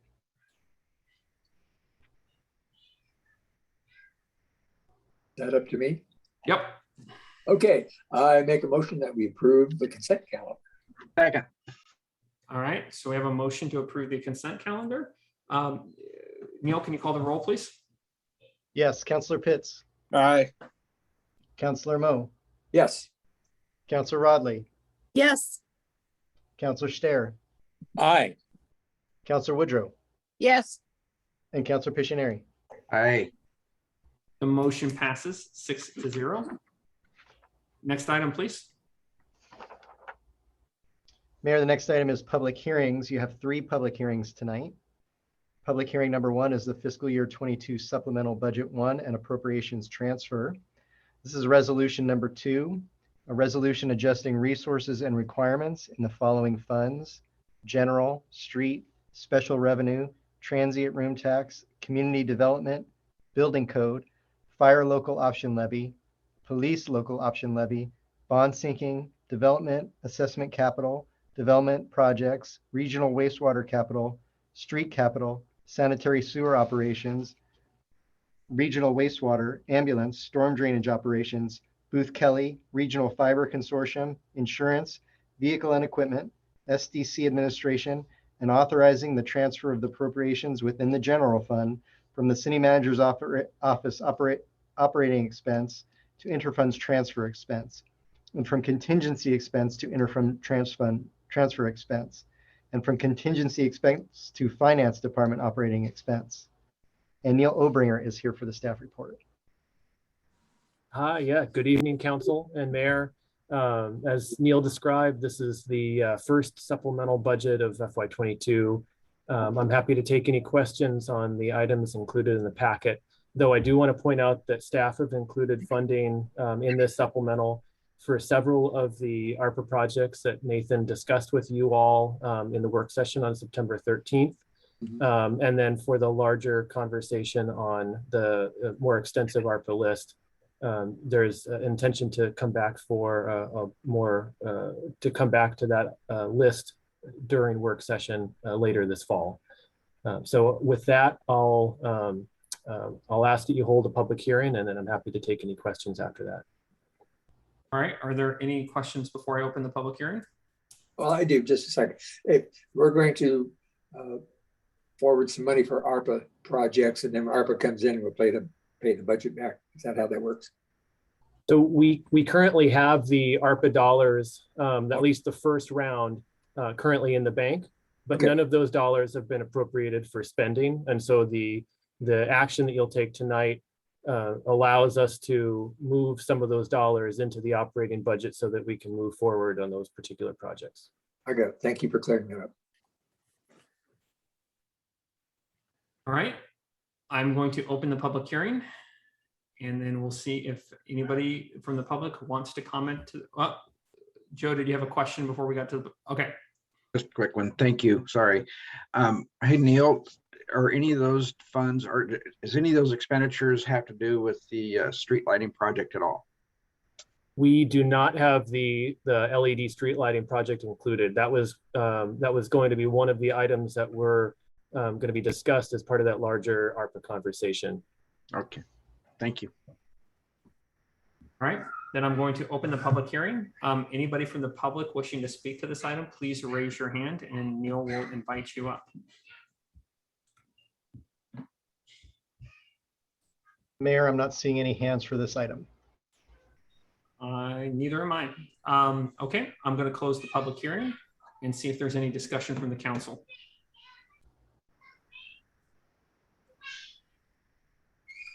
All right, Steve, we are Okay. ready. I would like a motion that we adopt resolution number 2. Second. All right, so we have a motion and a second for resolution number 2. Neil, could you call the roll, please? Yes, Councillor Pitts, Aye. Councillor Mo, Yes. Councillor Rodley, Yes. Councillor Stair, Aye. Councillor Woodrow, Yes. and Councillor Pictionary. Hey, The motion passes 6-0. Next item, please. Next item is public hearings number 2, building master fees and charges. This is resolution number 3, a resolution amending the Springfield master fees and charges schedule to adjust building and safety fees. Sam Kelly-Quattrochi is here for the staff report. Good evening, Mayor and Council. Like Neil said, my name is Sam Kelly-Quattrochi. I'm a finance analyst in the finance department. I'm back again in front of you all with the final update to Chapter 6 and FY22 of the Master Fees and Charges. You originally saw these red lines back in April, but then when it came to you all in May for adoption, we had just missed a State Department requirement deadline. We pulled it out of that one, and we're here in front of you all to meet that deadline and then for a final adoption. Most of these fees fall within the normal CPI. There's just a single difference in the mechanical fees section. Our building official looked back at revenues over the past 10 years or so, and in 2015, when we changed the Oregon Standard Model, our revenue dropped significantly. He has then since updated a lot of the fees to show a greater than the 1.6 CPI, but to bring our revenue back to that 2015 model and where we should be on track. At this point, I'm just asking you all to hold the public hearing and then happy to answer questions or discuss this item further. Joe? yes, thank you. There's nothing, you know, it's bothersome to me that folks are in a position where they say, hey, we need to collect monies that we didn't collect in the past, so to speak, or back on track. That's bothersome. But looking at those fees, and I was reading them and all the lines and lines and multitudes of the fees, and many of them are based on per thousand, you know, per square feet, per 500, etc. Has anyone in your office or in planning modeled a typical home and then started adding those fees up in regards to how much it's bumping up? Meaning, you know, you have, you know, in it itself, it says, well, this one's $89, it's going to 113. Sounds not a big deal, it's $4. Or I'm sorry, it's $14. And then you go to another one and this one's up 7. But then you look at that and say, well, that's per thousand valuation. And then you start multiplying it per thousand. So you start to see how these are all compounding, and it's a hit. And I don't know how we expect our developers to continually absorb these when this system that we got in place was like, okay, well, we're going to just go with CPI. CPI may not be reality. I mean, it is on a spreadsheet, but it may not be applicable here to our area. And especially if we're trying to increase our housing, is that, I mean, I get it. The city needs to have dollars to run. And I mean, I totally get that. And the developers get that. But what they don't get is how come it's costing so much per project when you have a business that is trying to a person trying to develop a small business, and when just their transportation fees starts getting into 6 figures, and their permits are into six figures. And it's like, well, wait a second. I can't afford to build this. So there it goes to the wayside. So we're not seeing anybody even getting to the launch pad, so I don't like increasing the fees. And I think we need to, and I've said it before, I think it's not fair on our developers to just continually hammer them on every way they turn and expect them to continue to absorb that. They're not made of gold, but we do know that we have got to have more homes of all sizes. And I think our fee schedule is preventing that in a big way.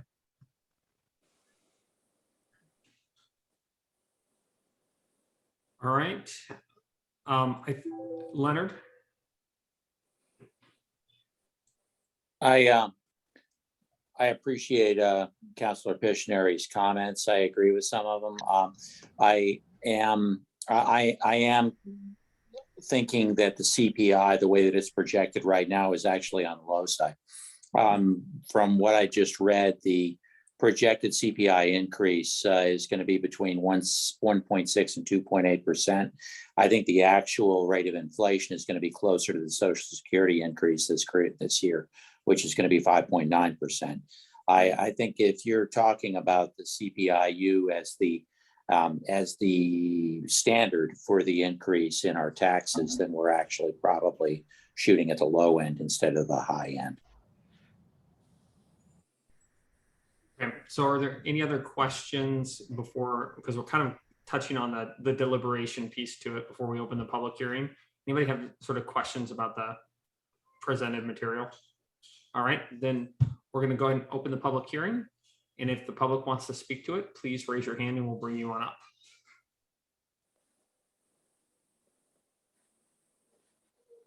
Mayor, I am not seeing any hands for this item.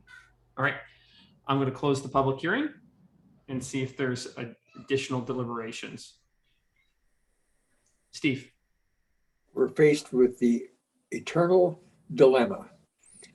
Costs are going up and we have to run the city. Therefore, we've got so many codes and rules and stuff. We keep adding and adding on. I don't know how to do it. I don't like it, but we have to run the city, so we have to assess these fees to keep going. That's a fact of life. All right. Joe? Well, I did see a sign of relief today. An 8-foot number 2 and better 2x4 is way down to $3.50 a piece. And I'm saying that satirically. It was the same wood that I was buying not very long ago for $1.50 a board. Mm-hmm. It was as expensive as nearly $9 a board just a couple months ago. Mm-hmm. So that's what developers have to deal with. We can assess fees, Steve, all we want, but if they're not building, as you know, there won't be any income. And what you're talking about is supply and demand out there. That's right. I know it. That's right. All right. Any other comments? All right, Steve, I think you're up. I make a motion that we adopt resolution. Wait a minute, which one am I looking at? Adopt resolution number 3. Is there a second? Second. All right. It's been moved and seconded that we adopt resolution number 3. Neil, could you call the roll, please? Yes, Councilor Pitts. Aye. Councilor Moe. Yes. Councilor Rodley. Yes. Councilor Stair.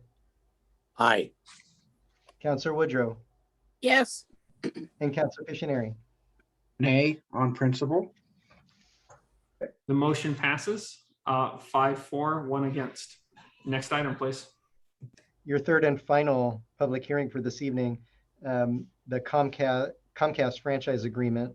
This is ordinance number 1, an ordinance to extend the term of ordinance 6208, granting to Comcast of Oregon 2 Inc. a franchise for operation of a cable telecommunications system, adopting a severability clause and providing an effective date. This is a first reading with no action. Neil Obringer and Christina Kraz are here for the staff report. Hello again. This is again the first reading of for the extension of the city's franchise with Comcast. This would serve to extend the current franchise through January 1 of 2023, so 1 year from the expiration of the current franchise. Staff will be bringing this item back to you again for adoption on November 1st. We're happy to take any questions that you might have. Christina Kraz is here as well and understands the legal details that are at play. With that, I guess I'm happy to take any questions. Are there any questions? All right, then I'm going to open the public hearing. And anybody who wants to speak to this item, please raise your hand. All right, I don't see anybody.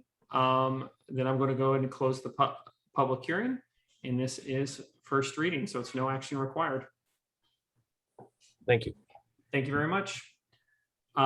Next item, please. Next item, Mayor, is business from the audience. And as always, if you'll raise your hand, we'll put you in the queue.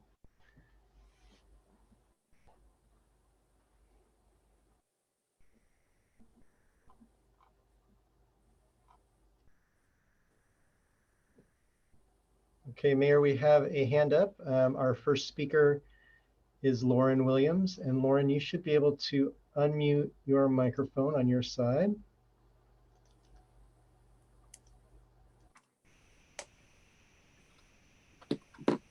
Hi, can you all hear me?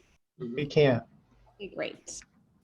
My name is Lauren Williams and I live in Ward 2. This comment is specifically for Chief Shear. I saw a post showing that Officer Cesares had saved a beautiful great horned owl recently. And it's wonderful to see that sort of tenderness and care for animals, but it's not really addressing or making amends with any real level of sincerity. On July 29th of last year, Officer Cesares, while working, was recorded saying the following. And before I read these quotes, I would like to preemptively apologize for the profanity, but I'm quoting from a body camera recording of a Springfield public employee on city time. He said the following, quote, "I want that fat bitch to go to jail," referring to a Black Unity supporter, end quote. And "I fucking grabbed it and just chucked it back. That stupid 12-year-old took it right in the face and then laughed," end quote. Chief Shear, in all honesty, if that were your wife or child he laughed about hitting in the face, would you feel good about no apology or amends, just silence, and then praise for saving an owl? Thank you. I yield my time.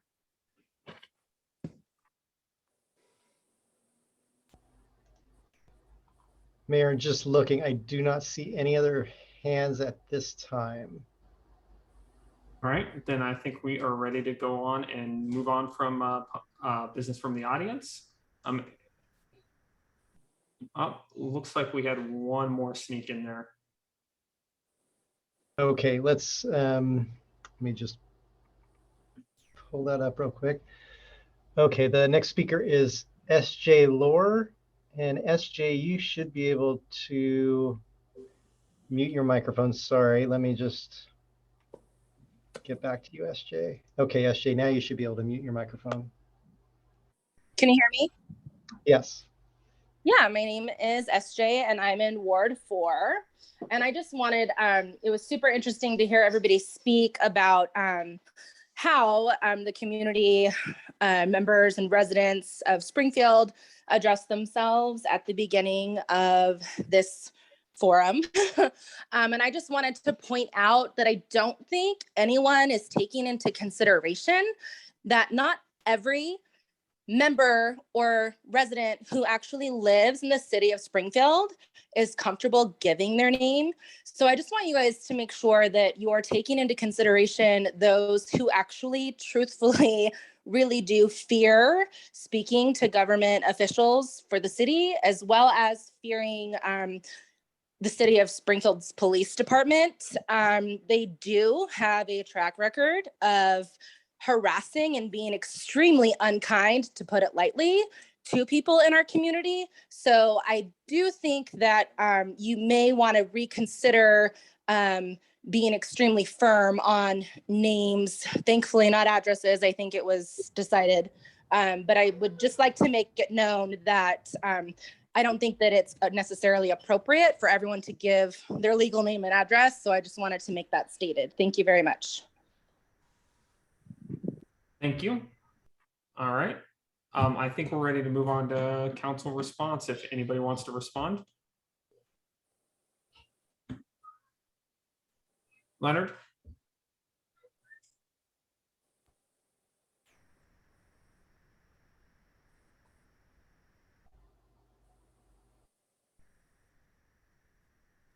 Sorry. Still coming to grips with the technology here. I'd like to thank both of the commenters for their comments tonight.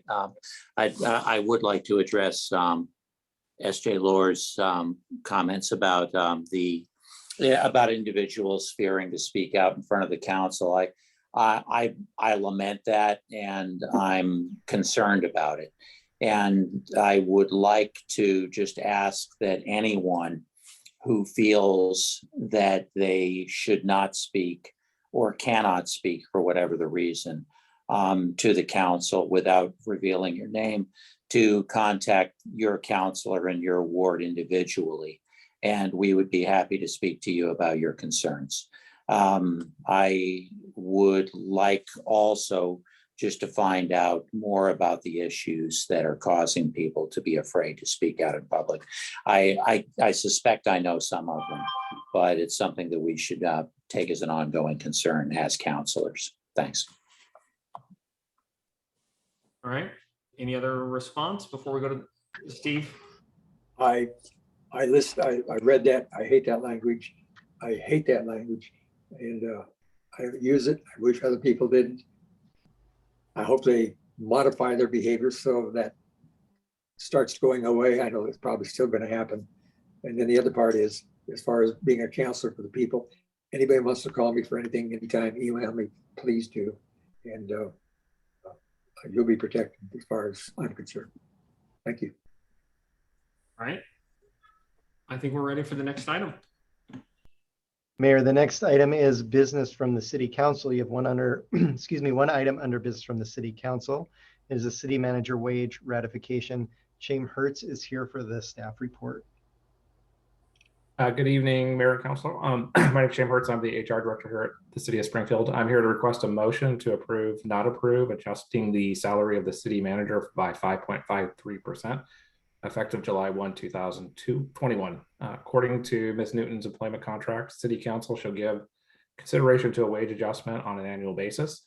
Ms. Newton was hired on April 20th, 2020, and this request represents the first consideration by Council for a wage adjustment to her initial employment contract. Your packet includes an attachment with wage comparisons of city managers from similar sized communities. The 5.53% increase as proposed would move Ms. Newton's salary to market average. I will stop there and answer any questions that you might have. Does anybody have any questions? All right, Steve, I think we're ready for you. I'd like to make a motion. I'm actually glad to make this a motion to approve adjusting her salary to 5.53%. Second. All right, it's been moved and seconded. Neil, could you call the roll, please? Yes, Councilor Pitts. Aye. Councilor Moe. Yes. Councilor Rodley. Yes. Councilor Stair.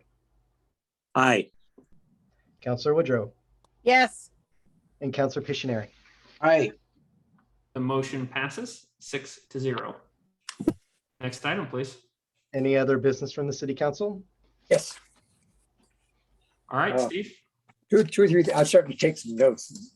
I bring them up at this time, and And then my notes, sometimes I can't read my writing, but I'm going to work through it here. Okay, I've asked previously about information West D and the traffic, and I had somebody from staff contact me, and I've got a meeting coming up the next week. So we'll be talking about that some more. I also talked about the fast traffic on Summit up here on Kelly Butte. It's, like I said, it's a curving street, no sidewalk, and lots of fast traffic. I wish somebody would give me some ideas how maybe we can address that. Last one. I asked a few weeks ago if I get information on the police car crash, I believe on Centennial. My questions have resulted in a polite, they will have to ask the chief. And that's okay. If they have, okay, I'm trying to read my writing here. And it's been silent. I haven't heard anything. Since then, the constituents are still emailing me and asking what I know. I have to tell them nothing. If there is some legal restraints on that information, that's okay, but I need to know that. So, thank you.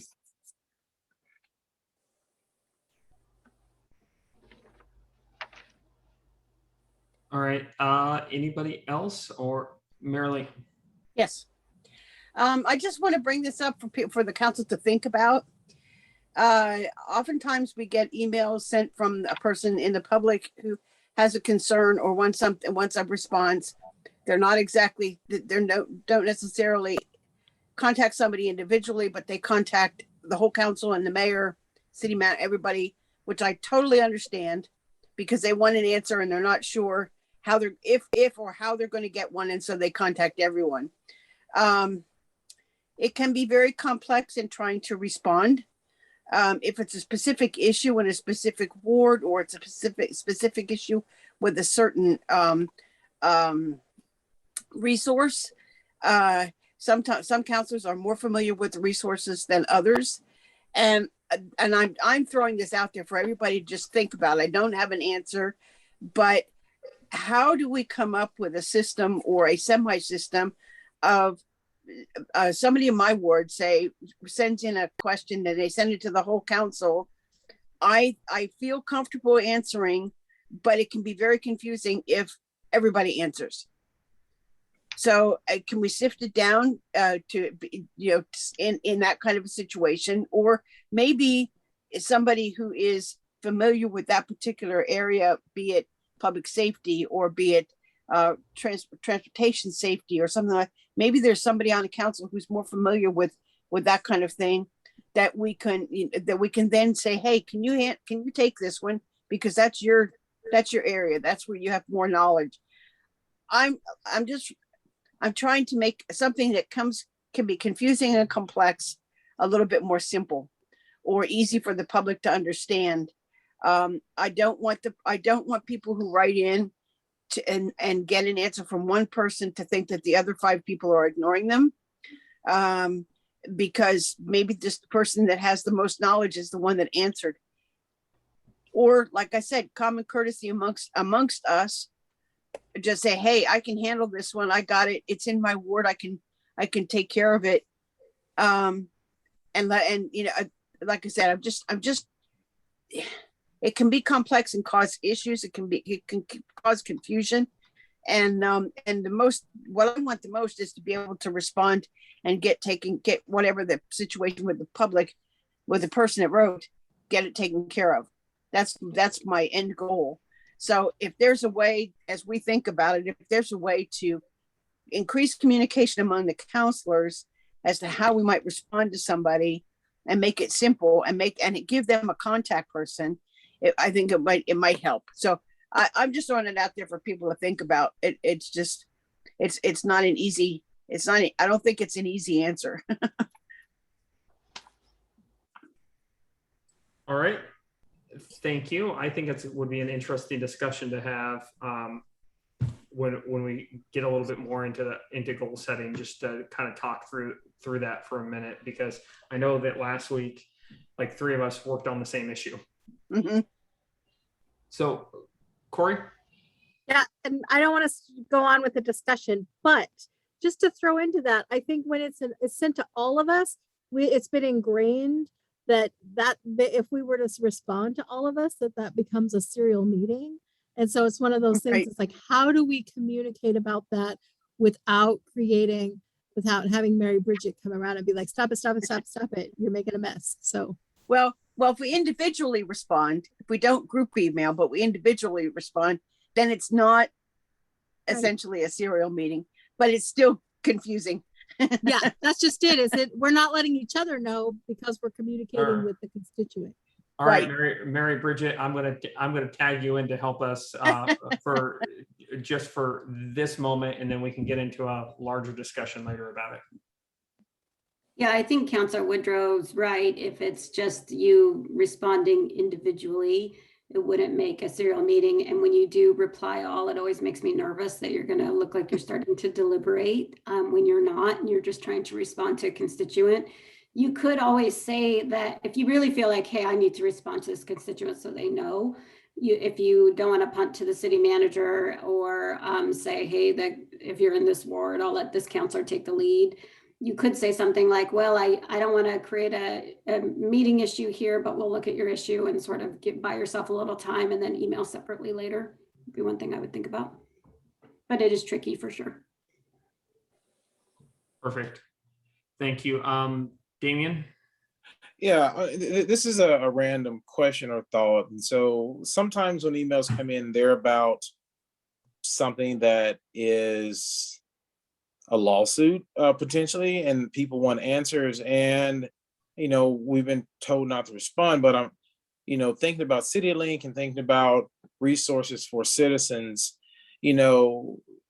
them responding and expecting answers can actually hurt the case in a lot of ways. And so and if they truly care about these citizens who file these lawsuits, I wonder, is there a way for us to provide some type of document online that people can access, especially when they're asking specifically about something that may go to litigation or whatever. Now, basic comments and things like that, I mean, hey, bring it. But, I think a lot of the stuff that does come to us is asking specific questions about something that if we respond or if we, take and they request action, it can actually hurt the citizen. And I don't think any of us want that regardless of the situation. So yeah, like a document, how to, I mean, this isn't questioning anybody's intelligence, but still, I mean, it happens a lot. So you're asking, like, instead of just being able to say no comment, or I can't comment on that because whatever, if there's something that you could provide to constituents related to claims or something that at least would be something, but would not be hurtful to the case and that would also be responsive. No, I'm not really. I mean, something kind of a how-to guide, for citizens to be like, hey, I want to know information about this particular case. And they realize that, okay, maybe I need to check this because I don't want to interfere in any shape or form. And so maybe just a quick how-to guide to how to ask questions or how to not ask questions about something that may be a potential or an ongoing lawsuit. Because I think that'll save a lot of time and energy on their behalf as well as ours. And then it'll build trust, because if we don't respond or say, hey, I'm in opposition, people get upset and they think that we're brushing them off. But we really want to see justice happen, which means that we cannot comment. And I don't think certain citizens really understand that. Yeah. Okay. All right. Let me think about that and figure out if there's some good things I can get back to you so you can have things to respond to people about, or we could think of a response that staff could give to folks besides just no comment. All right, Steve? I was just saying, I've written to a couple of those, and I specifically say right at the beginning, this is not a council response. This is sort of my view and what you're saying, and it's just personal, and that's it. Yeah, so, all right. So I think, Mary Bridget, if you can give us a little bit of help there long-term, I think it would be appreciated. And I think you've given us a couple of templates early on, but like everybody's been saying, we shouldn't be responding to if it's an active claim or litigation that Mary Bridget's tracking. If anything, we should be pointing them to Mary Bridget if they have questions. Yeah, I don't touch anything like that. Joe? Well, I agree with Damien again, but again, what I want to ask all of you is that, can you tell me when you know it may be litigation? Every email we get could be litigation at some point, basically speaking. And do you think people shop around for counselors? Has anybody, I guess it'd be easier for me to ask, raise your hand if you have not seen that. I mean, it's one of those things where every single email I've seen is different than the previous one. I mean, there's such a wide variety, and Marilee, I totally understand what you're saying, but I don't know if that's an answerable ask.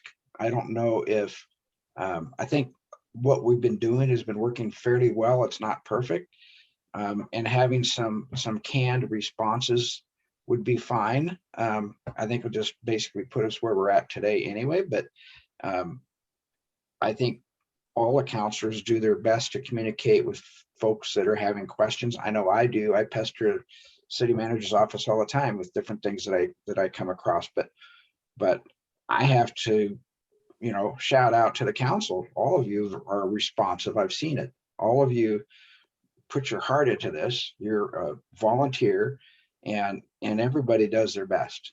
And I think that, there's nothing wrong with continually trying to improve how we do our work. But there's times like this where, again, like you said, it's extremely complex, and it just sometimes I think we do okay in that area. And I'm not totally sure if there's much room to improve, but there could be some tweaking, but I wouldn't expect a huge overhaul, that's for sure. I wasn't thinking of an overhaul. I was thinking of, like Sean said, last week, there were 3 responses to one particular individual that had a concern. And I wanted to make sure that when that situation occurs, that person isn't getting 3 different messages or getting 3 different approaches. And so is there a way to simplify it for the person that has the problem, not necessarily, trying to make, big dramatic steps for all of us to take, but maybe it's as simple as when you get in contact with someone, ask them, have you heard from anyone else? And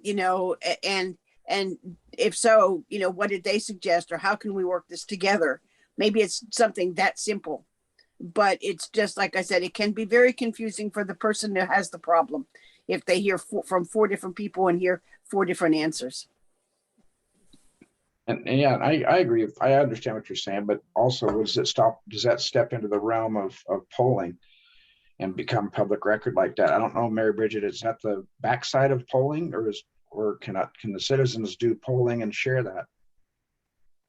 I don't know if it's polling so much. I think that would be more when counselors are trying to figure out people's other counselors' view on an issue. I think it's more about trying to figure out a consistent answer and which counselor should take the lead in responding, or making sure that, they close the loop on that.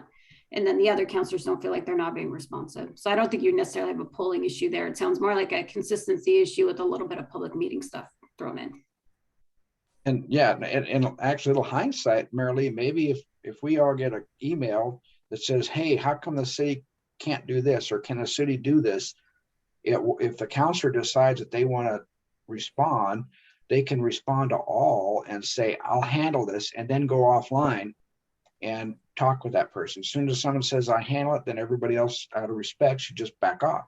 Yeah, that's a response too.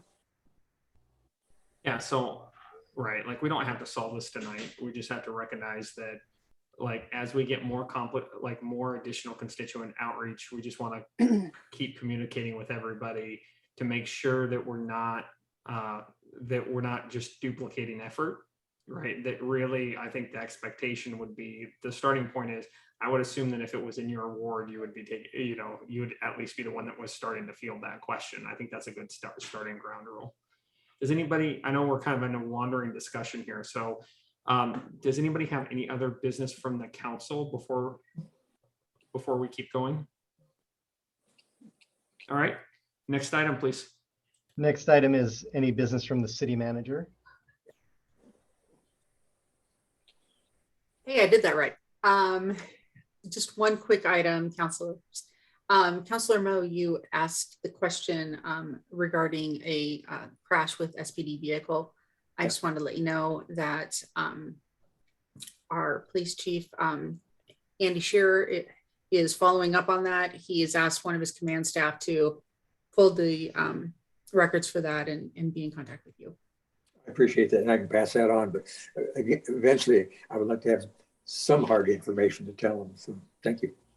Okay, and that's all I have. All right, next item, please. And any business from the city attorney?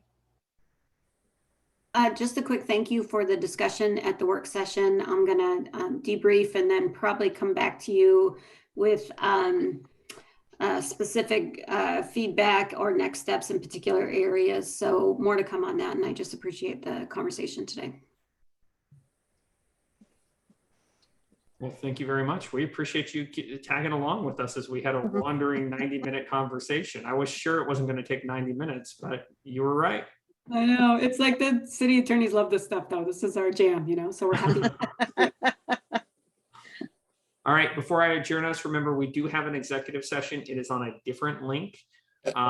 So it is scheduled to start as soon as we get over there. Do people need 5 minutes, or are they good just jumping to the next one? I'm seeing. All right, so we're saying I'm not starting until 7:47. We are adjourned. Thank you, everybody. See you in a few.